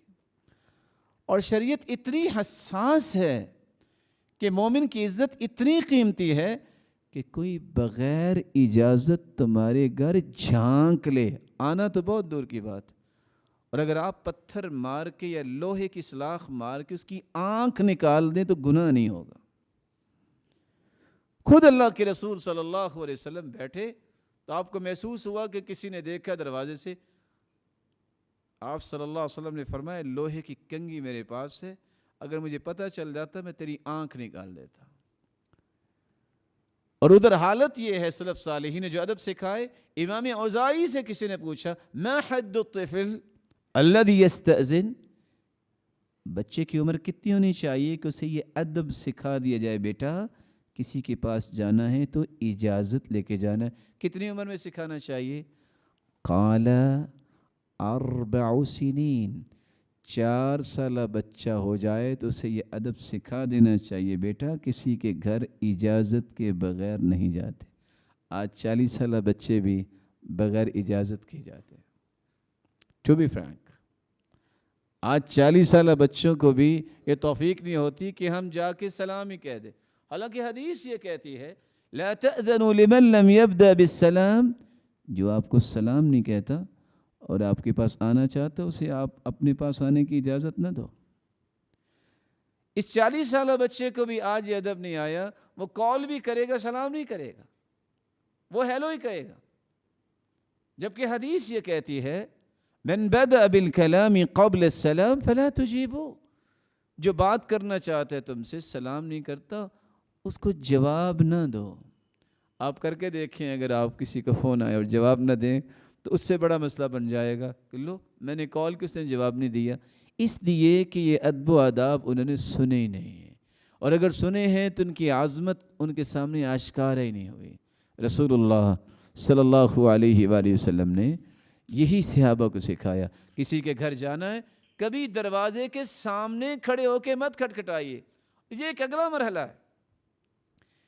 كان بابه يقرأ بالاظافیر، ناخنوں کے ساتھ کھٹکھٹاتے، بس اتنا کو کھٹکھٹاتے صحابہ کرام کی آواز پہنچ جائے. اور ہم کیا کرتے ہیں؟ چونکہ میں آ گیا ہوں، اب یہ میں نہیں، یہ دروازہ نہیں، یہ کوئی رویہ نہیں ہے. اور اگر گھنٹی لگائی ہے کسی مہذب آدمی نے، آپ ایک مرتبہ گھنٹی لگائیں، کوئی بیمار بھی اندر ہو سکتا ہے کہ ڈاکٹرز نے منع کیا ہو کہ شور نہیں اس کو پسند، 1 مرتبہ 2 مرتبہ زیادہ سے زیادہ 3 مرتبہ اور واپس چلے جائے. بس گھنٹی پہ ہاتھ رکھا ہے، کب اٹھے گا؟ جب انشاءاللہ گھنٹی جل چکی ہوگی. یہ کوئی رویہ نہیں ہے، یہ ادب ہے کہ اللہ کے رسول خود صحابی کے گھر گئے، 3 مرتبہ دروازہ کھٹکھٹایا، اجازت لی ہے، نہیں کو آیا، واپس چلے گئے، کوئی غصہ نہیں کیا. کیونکہ حدیث یہ کہتی ہے الاذن ثلاثا، 3 مرتبہ اجازت لیجئے، اجازت دے دے تو آ جائے، نہیں تو آپ واپس چلے جائیں. وَإِذَا قِيلَ لَكُمْ ارْجِعُوا فَارْجِعُوا هُوَ أَزْكَىٰ لَكُمْ، جب تم سے کہا جائے کہ آپ واپس چلے جائیں تو واپس چلا جایا کرو، اس میں ہی تمہارے لیے عظمت ہے. اور اللہ عز وجل نے ایک دوسری جگہ فرمایا لا يسخر قوم من قوم، کوئی قوم کسی قوم سے مذاق نہ کرے. دیانتداری سے بتائیے کہ ہمارے 24 گھنٹوں میں مذاق میں کتنے گھنٹے گزرتے ہیں؟ کوئی تہذیب اور تمدن کی بات، کوئی عزت افزائی کی بات، کسی کو گرانے کے لیے، کسی کی عزت کو ڈیمیج کرنے کے لیے، کسی کے وقار کو مجروح کرنے کے لیے طرح طرح کے چٹکلے، طرح طرح کی آوازیں اور طرح طرح کی باتیں، یہ اللہ نے سکھایا قرآن میں. لا یسخر قوم، کوئی کسی قوم کو مذاق نہ کرے، نہ مرد عورت کو، نہ عورت کو مذاق کرے. لا تلمزوا انفسکم، برے نام نہ رکھو. کوئی کچھ کہہ رہا ہے، کوئی شیطان کہہ رہا ہے، کوئی کچھ کہہ رہا ہے، لڑائی ہو جاتی ہے. پتہ اس وقت چلتا ہے ایک مٹی کے نیچے، ایک سلاخوں کے پیچھے. آپ غور کریں گے تو آپ کو سمجھ آئے گی کہ یہ ادب و آداب کے نہ ہونے سے نقصان کتنے ہوتے ہیں. لا یغتب بعضکم بعضا، غیبت نہ کرو، یہ ادب نہیں سکھایا. اور بعض لوگ اپنے تائیں سمجھتے میں تو بہت بہادر، میں منہ کے سامنے بھی کرنے کو تیار ہوں. تو کیا منہ کے سامنے غلط بات کرنا یہ جائز ہے؟ منہ کے سامنے ہو یا اس کے پیچھے ہو، جو غلط بات ہے غلط بات ہے. صحابی نے یہی سوال کیا تھا اللہ کی رسول، اگر کسی میں وہ عیب ہو تو ہم بیان کریں تو یہ بھی غیبت ہے؟ فرمایا یہی تو غیبت ہے. اگر اس میں نہیں اور آپ نے کہا یہ تو بہتان ہوا، 80 کوڑے لگیں گے. غیبت تو یہ ہے کہ اس میں برائی ہے اور آپ ایسی بات کسی کے سامنے کر رہے ہیں جو اس کو بری لگے گی. اگر آپ بزدل نہ ہوں، اگر آپ سچے ہوں اپنی بات میں، آپ اس کے گھر جائیں، اس کو سمجھائیں میرے بھائی آپ کے اندر یہ بات ہے تو کیا خیال ہے میں آپ کو بتاؤں اللہ کے رسول کیا کہتے تھے. یا ایک اور بھی انداز ہے کہ آپ سمجھتے ہیں غصہ کر رہا ہے تو حسن و حسین کا رویہ لے لو رضی اللہ عنہما. جب ایک شخص کو دیکھا کہ اس کا وضو ٹھیک نہیں ہے تو انہوں نے یہ تھوڑا کہا کہ دیکھا اپنی عمر کتنی ہے تو وضو کرنے کا طریقہ نہیں آتا. یہ آداب نہیں سکھائے تھے. کہا اگر آپ پسند فرمائیں تو ہم دونوں بھائی آپ کو وضو کر کے دکھائیں، ذرا ہمیں بتائیے ہم میں سے کس کا وضو ٹھیک ہے. دونوں نے وضو کر کے دکھایا تو اس بزرگ نے کہا آپ دونوں کا ہی وضو ٹھیک ہے، میرا ٹھیک نہیں ہے. مجلس میں بیٹھے ہیں، اچانک سے کوئی مسئلہ بنا جو بس اوقات مجلس میں بن جاتا ہے تو سیدنا عمر کا ادب دیکھیے. کہا کیا خیال ہے کافی دیر سے ہم بیٹھے ہیں، ہم سب ایک مرتبہ دوبارہ وضو نہ کر لیں. کسی کو کچھ نہیں کہا. یہ وہ حکمت ہے، یہ وہ گہرائی اور گیرائی ہے تربیت کی، ادب و آداب کی، کہ آپ کسی کی عقل، فہم، شخصیت کو ڈیمیج کیے بغیر معاملات کا حل نکالیں. رسول اللہ صلی اللہ علیہ وآلہ وسلم پر یہی قرآن اترا، اسی کے ذریعے تربیت کی، یہی آداب تھے. لا تنابزوا بالالقاب، برے القاب نہ بولیں، برے القاب نہ بولیں.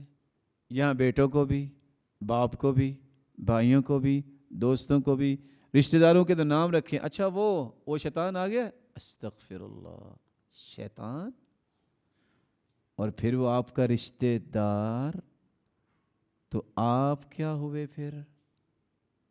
کیونکہ رشتہ دار تو کافر بھی ہو تو رشتہ دار ہے. اب اللہ کے رسول صلی اللہ علیہ وسلم کے چچا ابو لہب کافر تھے تو ہے تو چچا ہی نا. تو اگر شیطان ہے وہ تو آپ کیا ہیں؟ یعنی یہ سوچ سے بھی محروم ہو جاتے ہیں لوگ جب ادب و آداب سے محروم ہوتے ہیں کہ میں کیا کہہ رہا ہوں. یہ ادب ہے. اذا حییتم بتحیہ فحیوا باحسن منها. جب تمہیں سلام کہا جائے تو جواب اچھا دیا کرو. کوئی کہے السلام علیکم تو جواب دیا کرو وعلیکم السلام ورحمۃ اللہ. کوئی کہے السلام علیکم ورحمۃ اللہ تو جواب اچھا دیا کرو فحیوا باحسن منها وعلیکم السلام ورحمۃ اللہ وبرکاتہ. اور ایک روایت میں آتا ہے جب وہ اتنا کہ کہہ دے السلام علیکم ورحمۃ اللہ وبرکاتہ تو آپ جواب دو وعلیکم السلام ورحمۃ اللہ وبرکاتہ ومغفرۃ. اچھا جواب دو. اگر سلام کہیں تو آگے سے کہا جائے تمہیں بندہ نظر نہیں آیا پیچھے سلام کہنے کا، مجھے کہنا تھا. یہ ادب ہے کہ ایک چیز کو اللہ کے رسول نے فرمایا. اب 3 روایتیں 2 لفظ پر مشتمل ہیں. افشوا السلام کی تعلو. اچھا بلندی چاہتے ہو نا تو سلام کو عام کرو. افشوا السلام کی تسلموا. اگر سلامتیاں چاہتے ہو تو سلام کو عام کرو. افشوا السلام، سلام کو عام کرو. یہ پہلا آرٹیکل تھا جو ریاست مدینہ کے دستور میں شامل کیا گیا. جب اللہ کے رسول مدینہ میں گئے ہیں تو اوس اور خزرج بھی تھے، وہاں یہودی بھی تھے. تو آپ نے first return constitution of the world 56 دفعات جو ہیں وہ لکھی جس پہ یہودیوں نے بھی سائن کیے، جن میں 27 جو تھے صرف مسلمانوں کا یہودیوں کے ساتھ اور دوسرے لوگوں کے ساتھ جو ملنا جلنا تھا، رولز اینڈ ریگولیشنز کیا ہوں گے. ریمیننگ مسلمانوں کے لیے تھے 27. اور آج ہمیں سمجھ نہیں آتی. اور بعض لوگ سمجھتے ہیں شاید اس میں بھی کوئی بہادری ہے. وہ کسی کے گھر جائیں گے، ہاتھ سے دروازہ نہیں کھولیں گے، پاؤں سے کک لگائیں گے اور بعد میں کہیں گے واہ واہ واہ بڑا جرت والا ہے. تو اگر ان سے پوچھا جائے اس سے جرت والا تو گدھا ہے تو کیا کہیں گے آپ؟ کیونکہ اس سے تو شاید دروازہ نہیں کھلا ہو تو دروازہ توڑ بھی دے گا. یہ جرت ہے؟ مومن ہے، آپ مسلمان ہیں، آپ انسان ہیں، اشرف المخلوقات ہیں. آپ کا رویہ تو انسانی ہونا چاہیے. آپ اس کی مثال گدھے کی کیوں بن رہے ہیں؟ یہ جرت نہیں ہے. جرت وہ ہے جو اسلام نے بتائی ہے، جو کافر کے خلاف ہوتی ہے. مسلمانوں کو زیر کرنا، انہیں سلیپ کرنا اور ان کو جو ہے مارنا، یہ جرت نہیں ہے. ان کو عزت دینا جرت ہے. رسول اللہ صلی اللہ علیہ وسلم گزر رہے تھے قوم کے پاس. مر بقوم یستریعون، وہ پہلوانی کر رہے تھے. ومر بقوم یحملون حجرا یریدون الشدہ. صحیح الجامع کی روایت ہے ویٹ لفٹنگ کر رہے تھے لوگ. پوچھا یہ کیا؟ کہتے یہ قوت بڑھا رہے ہیں. کہا میں اس سے قوت والے انسان کی خبر نہ دوں؟ صحابہ نے جب یہ کہا سنا، کہا کیوں نہیں؟ کہا اس سے طاقتور وہ ہے جس کو غصہ آئے اور غصے پہ کنٹرول کر لے. یہ سارے رویے سکھائے ہیں، آداب سکھائے ہیں رسول اللہ صلی اللہ علیہ وسلم نے. یہ صرف اللہ ذوالجلال نے قرآن میں نہیں سکھائے، اللہ کے رسول نے بھی سکھائے ہیں. صحابی معاذ ابن جبل رضی اللہ تعالیٰ عنہ ہیں. کہتے معاذ میں تمہیں 10 چیزوں کی نصیحت کروں گا اور اس کو پلے باندھ لے. لا تشرک باللہ، شرک نہ کرنا. وَإِن قُتِلْتَ او حرقت، تمہیں قتل کر دیا جائے، تیرے ٹکڑے کر دیے جائیں جسم کے، شرک نہ کرنا. اب دیانتداری سے بتائیے معاشرے کو یہ بات سمجھ ہے؟ اگر طارق بن شہاب کی روایت یہ بتاتی ہے کہ جب 2 لوگ شکار کرتے کرتے وہاں پہنچ گئے جہاں انہیں پکڑ لیا گیا کہ دیوی کے نام پہ تم چڑھاوا چڑھاؤ، جب انہوں نے انکار کیا تو قتل کی دھمکی دی گئی اور آخر سودا کیا ہوا؟ وَلَوْ ذُبَابًا، تم ایک مکھی ہی چڑھاوا چڑھا دو دیوی کے نام. ایک نے کہا مکھی ہے نا، چڑھاوا چڑھا دیا. حدیث کہتی ہے اس نے مکھی چونکہ اللہ نے پیدا کی، غیر اللہ کے نام پہ چڑھاوا چڑھایا، مکھی کی وجہ سے جہنم میں چلا گیا. جس نے نہیں چڑھایا اسے قتل کیا گیا، وہ جنت میں چلا گیا. دیانتداری سے بتائیے، آپ سب صاحب علم و عرفان بیٹھے ہیں، مکھی کہیں بکتی ہے؟ یہاں کوئی ہے شاپ؟ یہاں کیا اس کی قیمت ہے؟ اس کے مقابلے میں 1.5 لاکھ کی چادر چڑھانا اور پھر 10 من اور 20 من دودھ جو غیر اللہ کے نام پہ دینا، یہ چیز آج معاشرے کی سمجھ میں کیسے حساب دیں گے؟ یہ ادب سکھایا جا رہا ہے. میرے صحابی تیرے ٹکڑے کر دیے جائیں، تجھے جلا کے راکھ کر دیا جائے، شرک نہ کرنا. فرمایا وَلَا تَعُقَّنَّ وَالِدَيْكَ. آج جو معاشرہ روتا اور سسکیاں لیتا نظر آتا ہے، ہر 2 گھنٹے کے بعد جو کال ہوتی ہے، مولانا صاحب دعا کریں، بیٹے بڑے بدتمیز ہیں، بس کیا کریں. دعا ہی دے سکتے ہیں نا. اور نصیحت کیا ہو رہی ہے؟ وَلَا تَعُقَّنَّ وَالِدَيْكَ وَإِنْ أَمَرَاكَ أَن تَخْرُجَ مِنْ أَهْلِكَ وَمَالِكَ. تمہارے والدین تمہیں کہہ دینا گھر سے نکل جاؤ تو نکل جاؤ. اگر کہہ دیں کہ تمہارا مال ہے رکھ دو یہاں، تم میری اولاد ہو، یہ میرا مال ہے، تم نکل جاؤ تو نکل جاؤ. یہ اللہ کے رسول کہہ رہے ہیں. یہاں کیا ہے؟ اس معاشرے کے اس قوم کی حالت کیا آپ کہیں گے کہ جہاں باپ بات کرتے وقت ڈرے کہ میرا بیٹا کہیں ناراض نہ ہو جائے. وہ اس خوف سے بات کرے کہ کوئی اگر لفظ ادھر ادھر ہو گئے تو میری شامت آ جائے گی. یہ معاشرہ ہے؟ یہ قوم ہے جہاں اقدار کو اس طرح مسل دیا جائے کہ بیٹا باپ بن جائے اور باپ بیٹا بن جائے. اللہ کے رسول نے قیامت کی نشانی بھی یہ بیان کی تھی، ان تلد الامۃ ربتها. قیامت کی نشانی یہ ہے کہ لونڈی مالکن کو جنے گی. اولاد اس طرح منہ زور ہو جائے گی، وہ رویے اپنے والدہ کے ساتھ ایسے رکھے گی، بیٹی بھی جیسے اس کی لونڈی ہوتی ہے. اور دوسرا معنی جو اس حدیث کی شرح میں علماء نے لکھا ہے کہ اس قدر بد نصیب ہو جائیں گے لوگ کہ لوگ اپنی ماں کو بھی پیسے کے بدلے بیچ دیں گے. وہ بکتی بکتی بکتی ایک وقت آئے گا خود خرید لیں گے. پہلے وہ ماں تھی، اب وہ اس کی لونڈی بن گئی. یہ ادب و آداب جب تک نہیں آتے معاشرے کے اندر، اس وقت تک میرے معزز اور میرے مکرم، یہ معاشرے کی وہ رونق دیکھنا ہمیں نصیب نہیں ہوگا جس کے لیے ہم تڑپتے ہیں. اللہ کے رسول صلی اللہ علیہ وسلم نے کس طرح گھر میں بھی ادب سکھایا. دور کی بات ہی گھر میں. اب یہودی آئے، انہوں نے کہا السلام علیکم. آپ بھی میں احترام سے کہوں گا، غور کیجئے گا، میرا اور آپ کا سلام ہی بس اوقات کیسا ہوتا ہے؟ السلام علیکم. پتہ ہے اس کا معنی کیا؟ السلام علیکم کہنا چاہیے. السلام علیکم اس کا معنی ہے تم پہ موت واقع ہو. اب ہوا یہ کہ یہودی تو دشمن ہے، وہ گزرتے کہنے لگے السلام علیکم یا محمد، نعوذ باللہ تم پہ موت واقع ہو اے محمد. تو آپ نے کیا کہا؟ وعلیکم. کیا معنی؟ تم پہ موت واقع. تو سیدہ عائشہ رضی اللہ تعالیٰ نے سنا تو سمجھ گئی، کہتی علیکم السلام واللعنہ وغضب علیکم، تم پہ موت ہو، لعنت ہو، غضب ہو اللہ کا. قال مہلا یا عائشہ، مہلا، رک جاؤ. قالت اولم تسمع ما قالوا، اللہ کے رسول آپ نے سنا نہیں کتنی بڑی بد دعا دی؟ قال ولم تسمعی ما قلت، کہ آپ نے نہیں سنا میں نے کیا کہا؟ انہوں نے کہا مجھ پہ موت واقع ہو، ان کی تو قبول نہیں ہونی. میں نے کہا کہ تم پہ واقع ہو، میری قبول ہو جائے گی. میں نے بھی وہی جواب دیا ہے. تو آپ صلی اللہ علیہ وسلم نے یہ سارے کے سارے آداب سکھائے. اور ایک مشکل سے حدیث صحیح الجامع اور سلسلہ صحیحہ کی ہے، کہیں بیٹھے ناراض نہ ہو جائیں.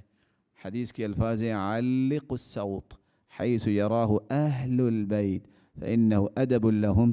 ایسی چیزیں سکھانے کے لیے اپنے گھر میں کوڑا لٹکاؤ گھر والوں کے لیے تاکہ ان کے لیے ادب کا باعث رہے. لیکن آج ہم نے ایک سلوگن تیار کر دیا، اگرچہ بڑی اچھی نیت کے ساتھ، مار نہیں پیار. نتیجہ کیا نکلا؟ جو بچے اپنے والدین کے سامنے بولتے نہیں تھے اب وہ بدتمیز بن گئے. وہ بچے جو اساتذہ کو دیکھ کے نظر جھکاتے تھے اب ان کے گریبان پھاڑ رہے ہوتے ہیں. کس سلوگن نے خراب کیا؟ ہم خود اس بات کے قائل ہیں کہ مارنا ٹھیک نہیں، لیکن الضرب للصبیان کالماء فی البستان، ادب سکھانے کے لیے اس طرح تعدیب اور سرزنش بچوں کی ضروری ہے جس طرح درخت کو ہرا بھرا رکھنے کے لیے پانی ضرورت ہے. اگر آپ ان کے رویوں کو درست نہیں کریں گے تو آپ ہمیشہ نقصان اٹھائیں گے. اس لیے رسول اللہ صلی اللہ علیہ وسلم نے نبوت کا حصہ قرار دے دیا اس کو. کس کو؟ ادب و آداب کو. ان الہادی الصالح والسمت الصالح جزء من 70 جزءا من النبوة. اچھی سیرت اور اچھا راستہ اختیار کرنا یہ نبوت کا 70واں حصہ ہے. اتنی عظمت کا یہ علم ہے ادب و آداب کا.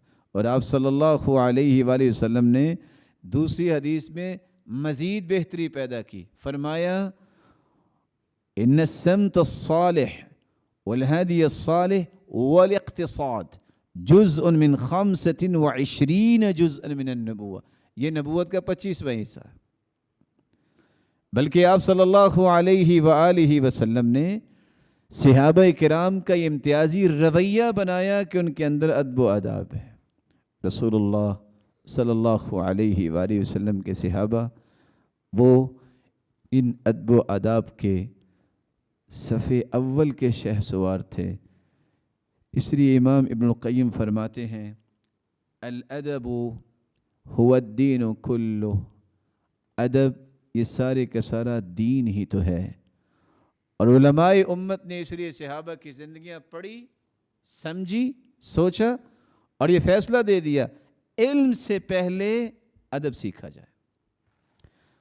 ہمارے پاس علم بہت آ گیا ہے، فر جواب دیں گے اور لڑائی کے لیے تیار ہو جائیں گے، مناظروں کے لیے بڑے تیار. آؤ میرے ساتھ ڈیبیٹ کر لو، بات تو کر کے دیکھو.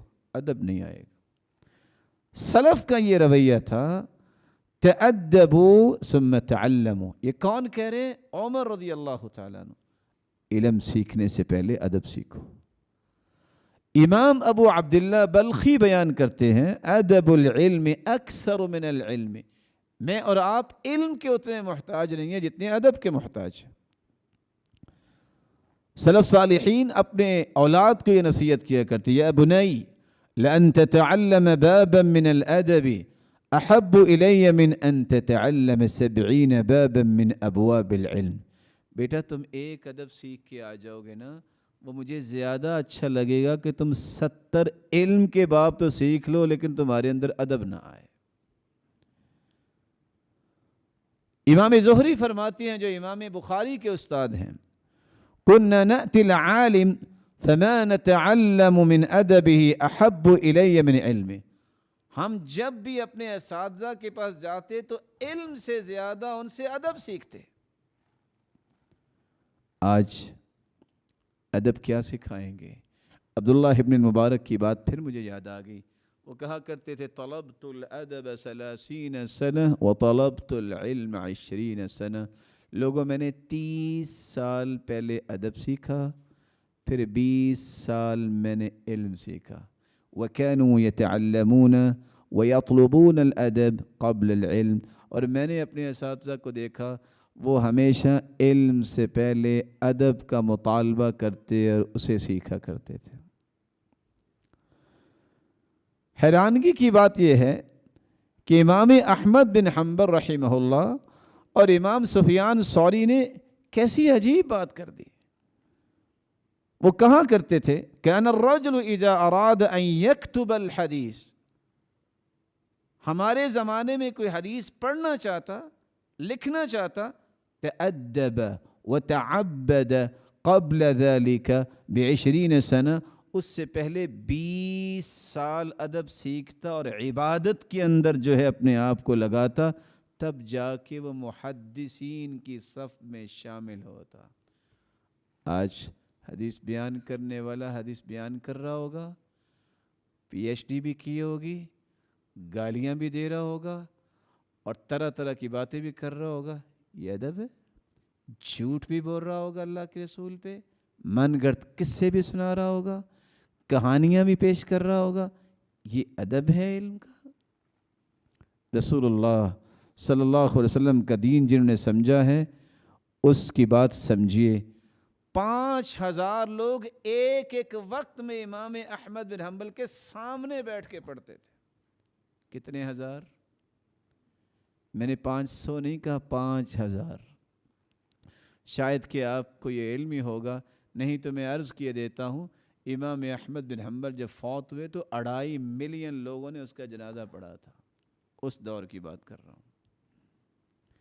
یہ 5000 جو بیٹھتے تھے ان میں صرف 500 لوگ لکھتے تھے، باقی 4500 لوگ صرف ادب سیکھتے تھے کہ استاد محترم پڑھاتے کیسے اور ہمیں کلاس میں کیسے بیٹھنا ہے، صرف ادب سیکھتے تھے۔ رسول اللہ صلی اللہ علیہ وسلم کا دین ہمیں بتاتا ہے کہ عقل اور ادب یہ لازم ملزوم ہے۔ ادب نہ ہو تو انسان بے عقل ہو جاتا ہے، عقل نہ ہو تو پھر وہ ادب نہیں سیکھتا۔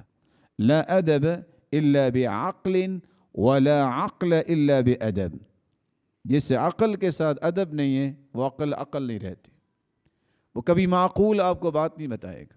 جس کے پاس ادب نہیں ہے اس کی عقل اس کے کسی کام کی نہیں ہے، بلکہ اس لیے کہا کرتے تھے سری السقط الادب ترجمان العقل، اگر آپ نے اپنی عقل کی ترجمانی کرنی ہے تو وہ آپ کے ادب و آداب کریں گے۔ جو آپ کے اندر ادب و آداب ہیں کسی کو چیک اپ کروانے کی ضرورت نہیں، سمجھ آ رہی ہوتی ہے کہ اس کی عقل، اس کا لیول کیا ہے۔ اس لیے سلف کہا کرتے تھے عقل بلا ادب کہ شجاع بلا سلاح، جو بندہ اپنے آپ کو دانش مند بھی کہتا ہے اور اس کے پاس ادب و آداب نہیں، وہ ایسا بہادر ہے جس کے پاس نہ طاقت ہے نہ اسلحہ ہے۔ تو بہادری کس چیز کی ہے؟ اس کے پاس تو بہادری کی چیز ہی کوئی نہیں۔ اس لیے شعیب بن شیبہ فرماتے ہیں اطلب الادب فانہ مادۃ العقل، اگر آپ نے اپنی عقل کو اس لائق بنانا ہے کہ وہ لوگوں کے لیے قابل ستائش بن جائے تو پھر ادب کو سیکھو۔ اور صلحاء یہ کہا کرتے تھے العقل بلا ادب کالشجر العاقر ومع الادب کالشجر المثمر، جس طرح ایک درخت کو پھل لگتا ہے یہ سمجھیے کہ یہ درخت ہے اور پھل ادب ہے۔ اگر کسی درخت کو پھل نہیں لگتا سمجھ لو یہ وہ عقل ہے جس کے ساتھ ادب نہیں ہے۔ یہ پھلدار درخت کی حفاظت بھی ہوتی ہے، پانی بھی دیا جاتا ہے، جس کو پھل نہیں لگتا کسی وقت بھی کسان اس کو کاٹ کے جلا بھی سکتا ہے اور کچھ اور کام بھی اس سے لے سکتا ہے۔ یہی وہ قوم جس کے پاس ادب و آداب ہوتی ہے ان کو بطور آئیڈیل پیش کیا جاتا ہے، جس کے پاس ادب و آداب نہیں ہوتا وہ صرف انسان کے لیے عبرت کے طور پہ تو پیش کیا جاتا ہے، مثال کے طور پہ پیش نہیں کیا جاتا۔ استاد کے ساتھ ادب کا ایک بہت گہرا تعلق ہے۔ آپ کے لیے یہ بھی ایک چیز تھوڑی سی حیرانگی والی ہوگی، ہم کہتے ہیں فلاں کے پاس بچہ بٹھا دے، یہ اس کو پڑھا دے گا۔ سلف کیا کرتے كانوا اذا اتوا الرجل ليأخذوا عنه نظروا الى سمته وصلاته والى حاله ثم يأخذون عنه، جب بھی کوئی شخص سلف صالحین سے اپنے بچے کو بھجواتا تو سب سے پہلے دیکھتا یہ استاد کی نماز کیسی ہے، اس کا اخلاق اور کردار کیسا ہے، اس کی حالت اور ادب و آداب کیسے ہیں، پھر بچے کو بٹھاتے۔ اب دیانتداری سے بتائیں کہ جب بچے کو بٹھا کے آئے اور وہاں وہ سکھائیں رقص، تو یہ آپ اپنے بچوں سے انصاف کر رہے ہیں؟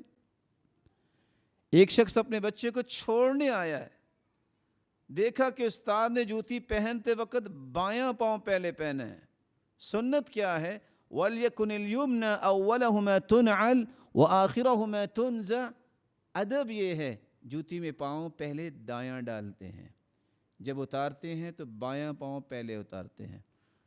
جب اس نے دیکھا تو اپنے بچے کو واپس لے گیا، کہا اس کو خود ادب نہیں ہے، میرے بچے کو کیا سکھائے گا۔ اس لیے علم کے ساتھ ادب کا اتنا گہرا معاملہ ہے کہ اگر علم کے ساتھ ادب نہ ہو تو انسان کے اندر برکت نہیں آتی۔ امام مالک کون تھے؟ استاد تھے۔ کس کے استاد تھے؟ امام شافعی کے۔ اور امام شافعی کہتے ہیں كنت اصفح الورق بين يدي مالك صفحا رقيقا هيبة له لئلا يسمع وقعها، میں امام مالک کے سامنے بیٹھا ہوتا تو میں اپنی کتاب کا ورق بڑی آہستہ چینج کرتا کہ کہیں یہ بھی بے ادبی نہ ہو جائے اور جو میرے استاد سوچ رہے ہیں ان کی فکر میں کوئی فرق نہ آ جائے۔ امام شافعی کہتے ہیں واللہ ما اجترأت ان اشرب الماء والشافعی ينظر الی ہیبۃ اللہ۔ ربی ان کے شاگرد ہیں امام شافعی کے، وہ کہتے ہیں اللہ کی قسم میں نے امام شافعی کے سامنے کبھی بیٹھ کے پانی نہیں پیا، اس قدر ہیبت ہوتی تھی۔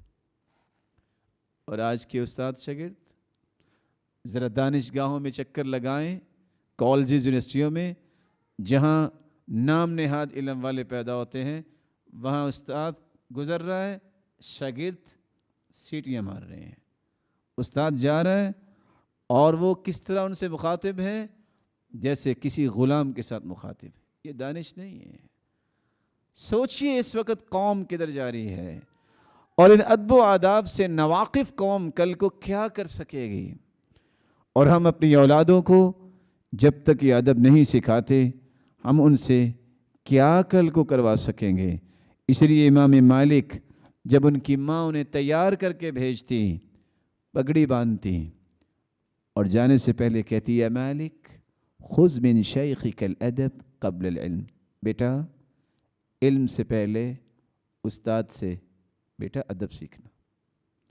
امام شافعی کی والدہ ہی تھی جو فجر کی نماز سے پہلے وضو کروا کے پگڑی باندھ کے کھڑا کرتی، اور وہ چھوٹ جاتے، اماں مجھے جانے بھی دو، کہتے بیٹا اذان تو ہو لینے دو۔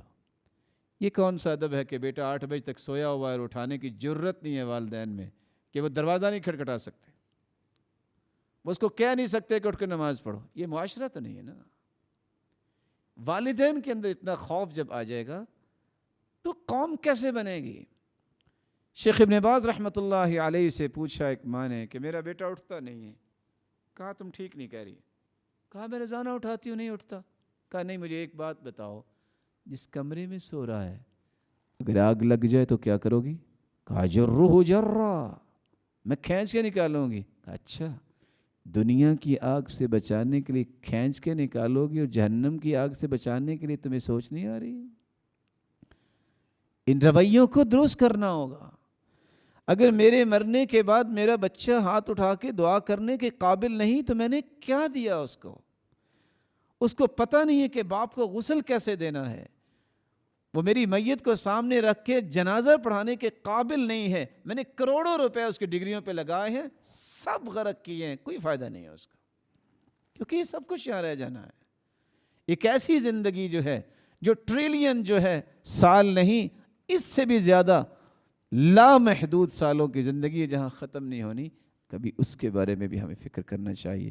رسول اللہ صلی اللہ علیہ وآلہ وسلم نے یہی چیزیں سکھائی تھی۔ من ادب ولدہ صغیرا سر بہ کثیرا، سلف کہا کرتے تھے جو بچپن میں اپنے بچے کو ادب سکھا دے وہ ساری زندگی خوشیاں اس کا استقبال کرتی ہیں۔ قرت بہ عینہ کبیرا، وہ اولاد بڑی بھی ہو جائے اس کی آنکھیں ہمیشہ ٹھنڈی ہی رہتی ہیں کیونکہ اس نے اپنی اولاد کو ادب سکھایا ہے۔ اور لقمان حکیم کی بات ویسے تو لوگ بڑی مانتے ہیں کہ یہ کھانے سے یہ ہوگا اور یہ کھانے سے یہ ہوگا، لقمان حکیم ہی کہا کرتے تھے ضرب الولد للولد كمطر السماء على الارض، ادب سکھانے کے لیے سرزنش کرنا اور ضرورت کے مطابق سختی کرنا، بچے کو معمولی سے مارنا اتنا ہی ضروری ہے جس طرح زمین کو ہرا بھرا رکھنے کے لیے آسمان سے پانی بارش کی صورت میں برسنا ضروری ہے۔ من ادب اولادہ ارغم حسادہ، سلف کہا کرتے تھے جس نے اپنے بچوں کو ادب سکھا دیا اس نے اپنے تمام حاسدین کے گلے میں ایک کیل لگا دیا کو جو مرضی حسد کریں اس کو نقصان نہیں ہوگا، کیونکہ اس کی اولاد ایک مثالی اولاد ہے۔ اس نے تو حاسدین کو شکست دے دی۔ حاسدین سے بچنا ہے تو اپنی اولاد کو ادب و آداب سکھائے جائیں۔ اور سلف صالحین یہ کہا کرتے تھے خیر ما ورث الرجال بنیہم ادب صالح وحسن الثناء، لوگ اپنے بیٹوں کو جو بہترین وراثت دیتے ہیں وہ سب سے بہترین وراثت نیک ادب اور خوبصورت تعریف ہے کہ جب وہ بڑے ہو جائیں یہ دنیا سے چلے جائیں لوگ ان کی تعریف ہی کرتے رہیں، اور یہ سب سے بڑی وراثت ہے۔ اور عبداللہ ابن المبارک یہ کہا کرتے تھے لا ينبل الرجل بنوع من العلم ما لم يزین علمه بالادب، کوئی بھی انسان اس وقت تک یونیک شخصیت نہیں بن سکتا جب تک اپنے علم کو ادب کے ساتھ وہ مزین نہیں کرتا۔ یہ ادب ہی ہے جو انسان کی عقل کو روشن کرتا ہے۔ احنف بن قیس کہا کرتے تھے الادب نور العقل، کسی شخص نے اپنی عقل کو منور کرنا ہے تو ادب سیکھے۔ عرب نے اس کو بادشاہ بنانا چاہا احنف بن قیس کو، اور بنایا۔ کوئی زیادہ پڑھا لکھا نہیں تھا، لیکن ادب اس کے اندر اتنا تھا۔ اتفاق سے ایک دن لونڈی کوئلے لے کے آ رہی تھی اور اس کا نو مولود بچہ تھا۔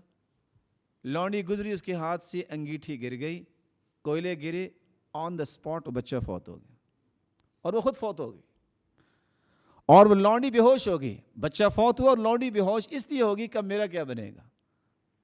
وہ آیا، اس نے پانی پلایا، ہوش میں لایا، کہا تم آزاد ہو۔ لوگوں نے کہا یہ کیا؟ کہا میرے بیٹے کی قسمت ایسے ہی لکھی تھی، اب اس کی وجہ سے میں ایک اور جان ضائع نہیں کرنا چاہتا تھا، آیا تھا غصہ، میں نے ٹھنڈا کرنے کے لیے آزاد کر دیا۔ لوگوں نے کہا اس کو سردار بنانا ہے، ذرا دیکھتے ہیں ٹالرنس کتنا ہے۔ ایک نوجوان کو کھڑا کیا گیا کہ بھری مجلس میں تم اس سے کہو کہ والد تو اس کا ہے نہیں، میں آپ کی ماں سے شادی کرنا چاہتا ہوں۔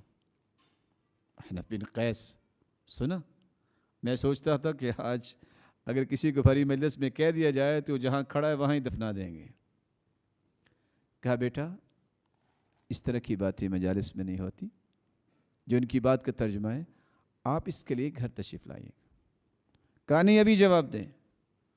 کہا بیٹا پھر میرا مشورہ یہ ہے کہ آپ میری ماں سے شادی نہ کریں، بہت بوڑھی عورت ہے، وہ آپ کی خدمت نہیں کر سکے گی، تو شادی کا تو مقصد فوت ہو جائے۔ کہا نہیں میں نے کرنی ہے۔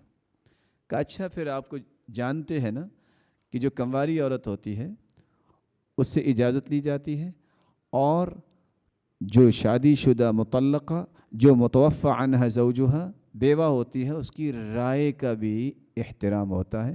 میں اس سے پوچھوں گا، اگر وہ راضی ہوئی تو تب ہی کوئی بات ہوگی۔ لوگوں نے کہا یہ اس قابل ہے کہ اس کو سردار بنایا جائے، اور کوئی بھی ناگواری محسوس نہیں کی۔ اور آج کوئی اس طرح کی بات کر دے، اللہ اکبر، پھر کیا ہوگا؟ پھر وہ آپ زیادہ جانتے ہیں کیا ہوگا۔ دنیا میں غریب وہ نہیں ہے جس کے پاس پیسہ نہیں ہے، غریب وہ ہے، سیدنا معاویہ رضی اللہ تعالیٰ عنہ کہا کرتے تھے الغریب من لا ادب له، جو بے ادب ہے یہ دنیا کا سب سے بڑا غریب ہے۔ رسول اللہ صلی اللہ علیہ وآلہ وسلم نے یہ آداب ہی تو سکھائے تھے، اور سیدنا معاویہ رضی اللہ تعالیٰ عنہ جن کے بارے میں اللہ کے رسول نے دعائیں کی تھیں، 45 آیتیں جو نازل ہوئی کاتبین وحی سے، اللہم اجعلہ ہادیا مہدیا واہد بہ، اے اللہ اس کو ہدایت یافتہ بنا اور اس کے ذریعے لوگوں کو ہدایت دے۔ اللہم علمہ الکتاب وقہ العذاب، اللہ اس کو حساب و کتاب بھی سکھا دی اور اس کو عذاب سے بھی بچا۔ 20 سال گورنر رہے ہیں اور 20 سال انہوں نے حکومت سنبھالی، لیکن اللہ تعالیٰ نے کیسی حکمت دی تھی۔ عبد الملک بن مروان اور دیگر جب ان کے خلاف اٹھے، تلواروں کو زہر لگا کے آئے اور آ کے کہا کہ اگر اس نے آگے سے بات کی تو یکبارگی سب حملہ کریں گے اور آج مٹا کے آنا ہے۔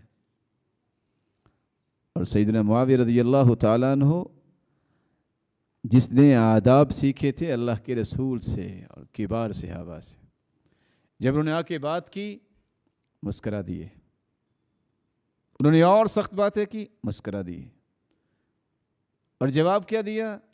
یا قمر الاقمار و یا شمس الشموس، اے چاندوں کے چاند، کس کو؟ مخالف کو، اے سورجوں کے سورج، نہ تم موسیٰ سے نیک ہو نہ میں فرعون سے برا ہوں۔ موسیٰ کو بھی اللہ نے فرعون کے پاس بھیجا تو کہا تھا فَقُولَا لَهُ قَوْلًا لَيِّنًا، دونوں بھائی جاؤ اور نرمی سے بات کرنا فرعون سے۔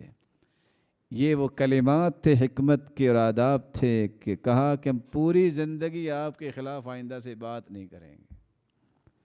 اور وہ کہا کرتے تھے لا حکیم الا ذو عشرہ،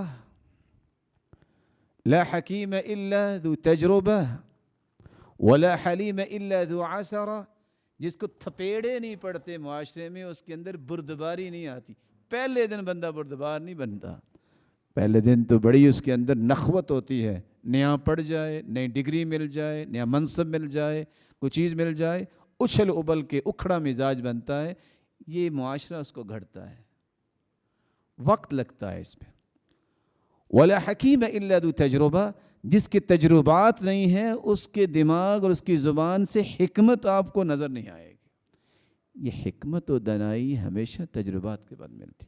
کچھ لوگوں کو ویسے ہی اللہ نے حکیم بنایا ہوتا ہے، وہ فطرتاً حکیم ہوتے ہیں کہ ان کی بات کے اندر وہ پولائٹنس ہوتی ہے، بڑی گہری سوچ ہوتی ہے، معاملات کو ٹیکل کرنے کا فن ہوتا ہے کہ بڑی سے بڑی بھی کوئی بات کر دے تو اس کو محسوس نہیں کرتے۔ اتنا اللہ تعالیٰ نے صلابت ان کے اندر دی ہوتی ہے، اس قدر استعداد ہوتی ہے ان کی قوت میں، اور ان کو اللہ تعالیٰ نے وہ صلاحیت دی ہوتی ہے کہ بڑے سے بڑے معاملے کو بڑے آرام سے وہ حل کر کے فارغ ہو جاتے ہیں، اور لوگ دیکھتے رہ جاتے ہیں ہوا کیا اور سوچا کیا تھا۔ یہ وہ حکمت ہے جو اللہ سے مانگنی بھی چاہیے۔ اور اس لیے حارث فرمایا کرتے تھے محاسبی، حسن الادب زین للعالم و ستر للجاہل۔ اگر علم والا ادب سیکھ لے تو یہ ایک ایسی خوبصورت چادر ہے جس کو دیکھ کے صرف تعریف ہی ہو سکتی ہے، کچھ کہا نہیں جا سکتا۔ جاہل کے پاس اگر ادب آ جائے تو یہ ایسی چادر ہے جو جہالت کے اوپر پڑ جائے تو وہ جاہل کو بھی بڑا عالم سمجھنے لگ جاتے ہیں لوگ، جب اس کے پاس ادب آ جاتا ہے۔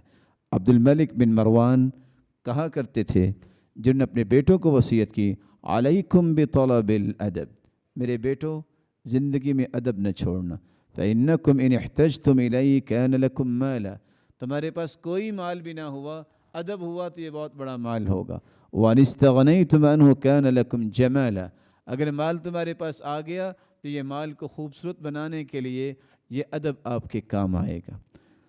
رسول اللہ صلی اللہ علیہ وآلہ وسلم نے صحابہ کو بھی یہ سکھایا، اور اسی بات کو عبداللہ بن مبارک بھی نقل کر رہے ہیں، عز الشریف ادب، اگر دنیا میں کسی شرافت والے آدمی کی عزت کو دیکھنا ہے تو شریف تو بہت ہوتے ہیں، لیکن جب تک ادب و آداب نہ ہو اس کا شرف اور بزرگی دنیا کے سامنے نہیں آتی۔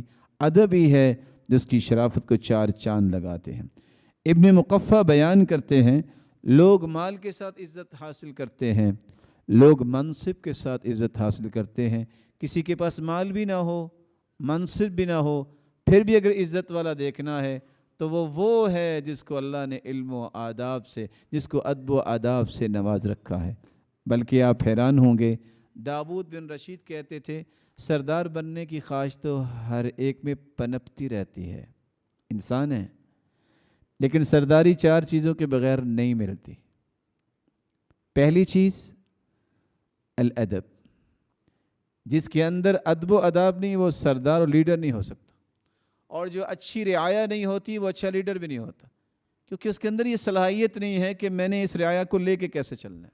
الادب، الصدق، جس کی زبان میں صداقت نہیں ہے وہ کبھی لیڈر نہیں بن سکتا، وہ ہر روز بے عزت ہوگا جھوٹ بول کے، بات کو دائیں بائیں کر کے۔ تیسری بات الفقہ، جس کو سمجھ نہیں ہے معاملات کی، اس کا پریویس ریکارڈ کیا ہے، کیا کرتا رہا، کیا کیا اس نے امت کے لیے کیا، وہ لیڈر نہیں بن سکتا، ناکام ہوگا، بنے گا بھی تو۔ اور چوتھی بات الامانہ، امانت داری اور دیانت داری جب تک نہیں ہے لیڈرشپ نہیں ملتی۔ یہی وجہ ہے کہ عمر رضی اللہ تعالیٰ عنہ جب ان کے سامنے کسریٰ کا وہ ہار لایا گیا، وہ تاج لایا گیا، اور شاید آپ کے علم میں ہو کہ کنکل پہاڑ کی طرح 2.5 من کے سونے کا وہ تاج تھا جو چھت کے ساتھ لٹکایا ہوا تھا، نیچے آ کے بیٹھتا تھا، یوں لگتا تھا جیسے پہنا ہوا۔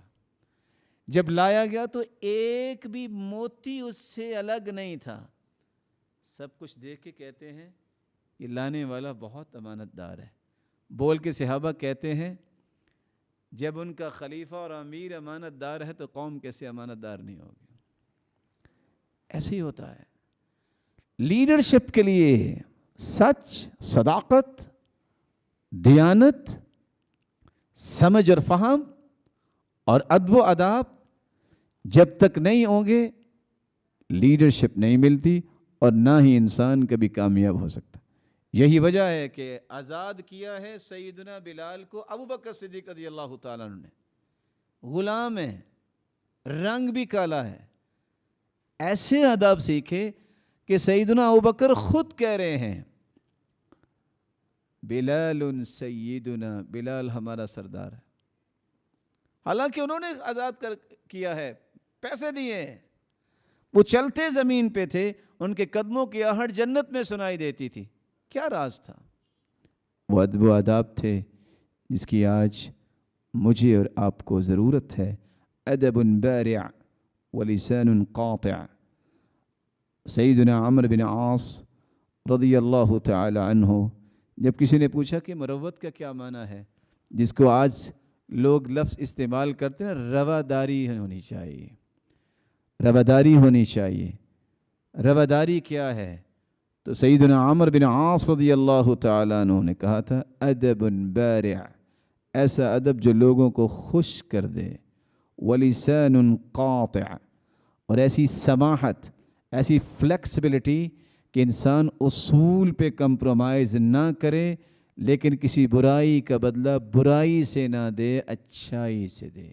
اور یہی صفت اللہ کے رسول صلی اللہ علیہ وسلم کی تھی. یعفو ویصفح, وہ معاف بھی کرتے تھے اور برائی کا بدلہ اچھائی سے دیا کرتے تھے.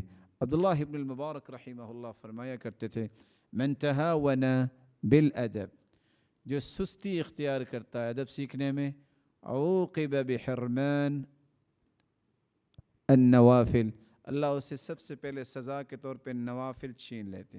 بے ادب تہجد گزار نہیں بنتا. ومن تہاون بالنوافل عوقب بحرمان السنن, اور جو نوافل چھوڑتا ہے اور جرت کرتا ہے, کیا ضرورت ہے, ایک نہ ایک دن سنتوں کا بھی چور بن جاتا ہے. ومن تہاون بالسنن حرم من الفرائض, جو کہتے ہیں سنتیں کون سی ضروری ہیں, ایک نہ ایک دن وہ فرائض بھی چھوڑنے کے لیے تیار ہو جاتا ہے. ومن تہاون بالفرائض حرم من المعرفہ, جو فرائض میں سستی اختیار کرتا ہے وہ اللہ کی معرفت سے محروم ہو جاتا ہے. ومن حرم من المعرفہ حرم من الجنہ, جو اللہ کی معرفت سے ہی محروم ہو گیا تو سمجھ لیں وہ جنت سے محروم ہو گیا.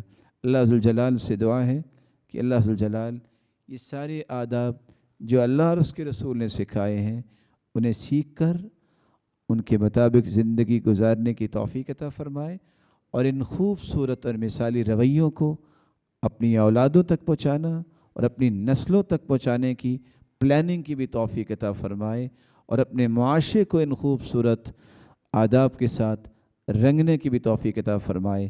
اور جتنے روشن چہرے یہاں تشریف فرما ہے مولا کریم ان سب کو اپنے محبوب بنا لے, اور الہ العالمین ان کو اور ان کی اولادوں کو اپنے مقربین کی صف میں شامل فرما.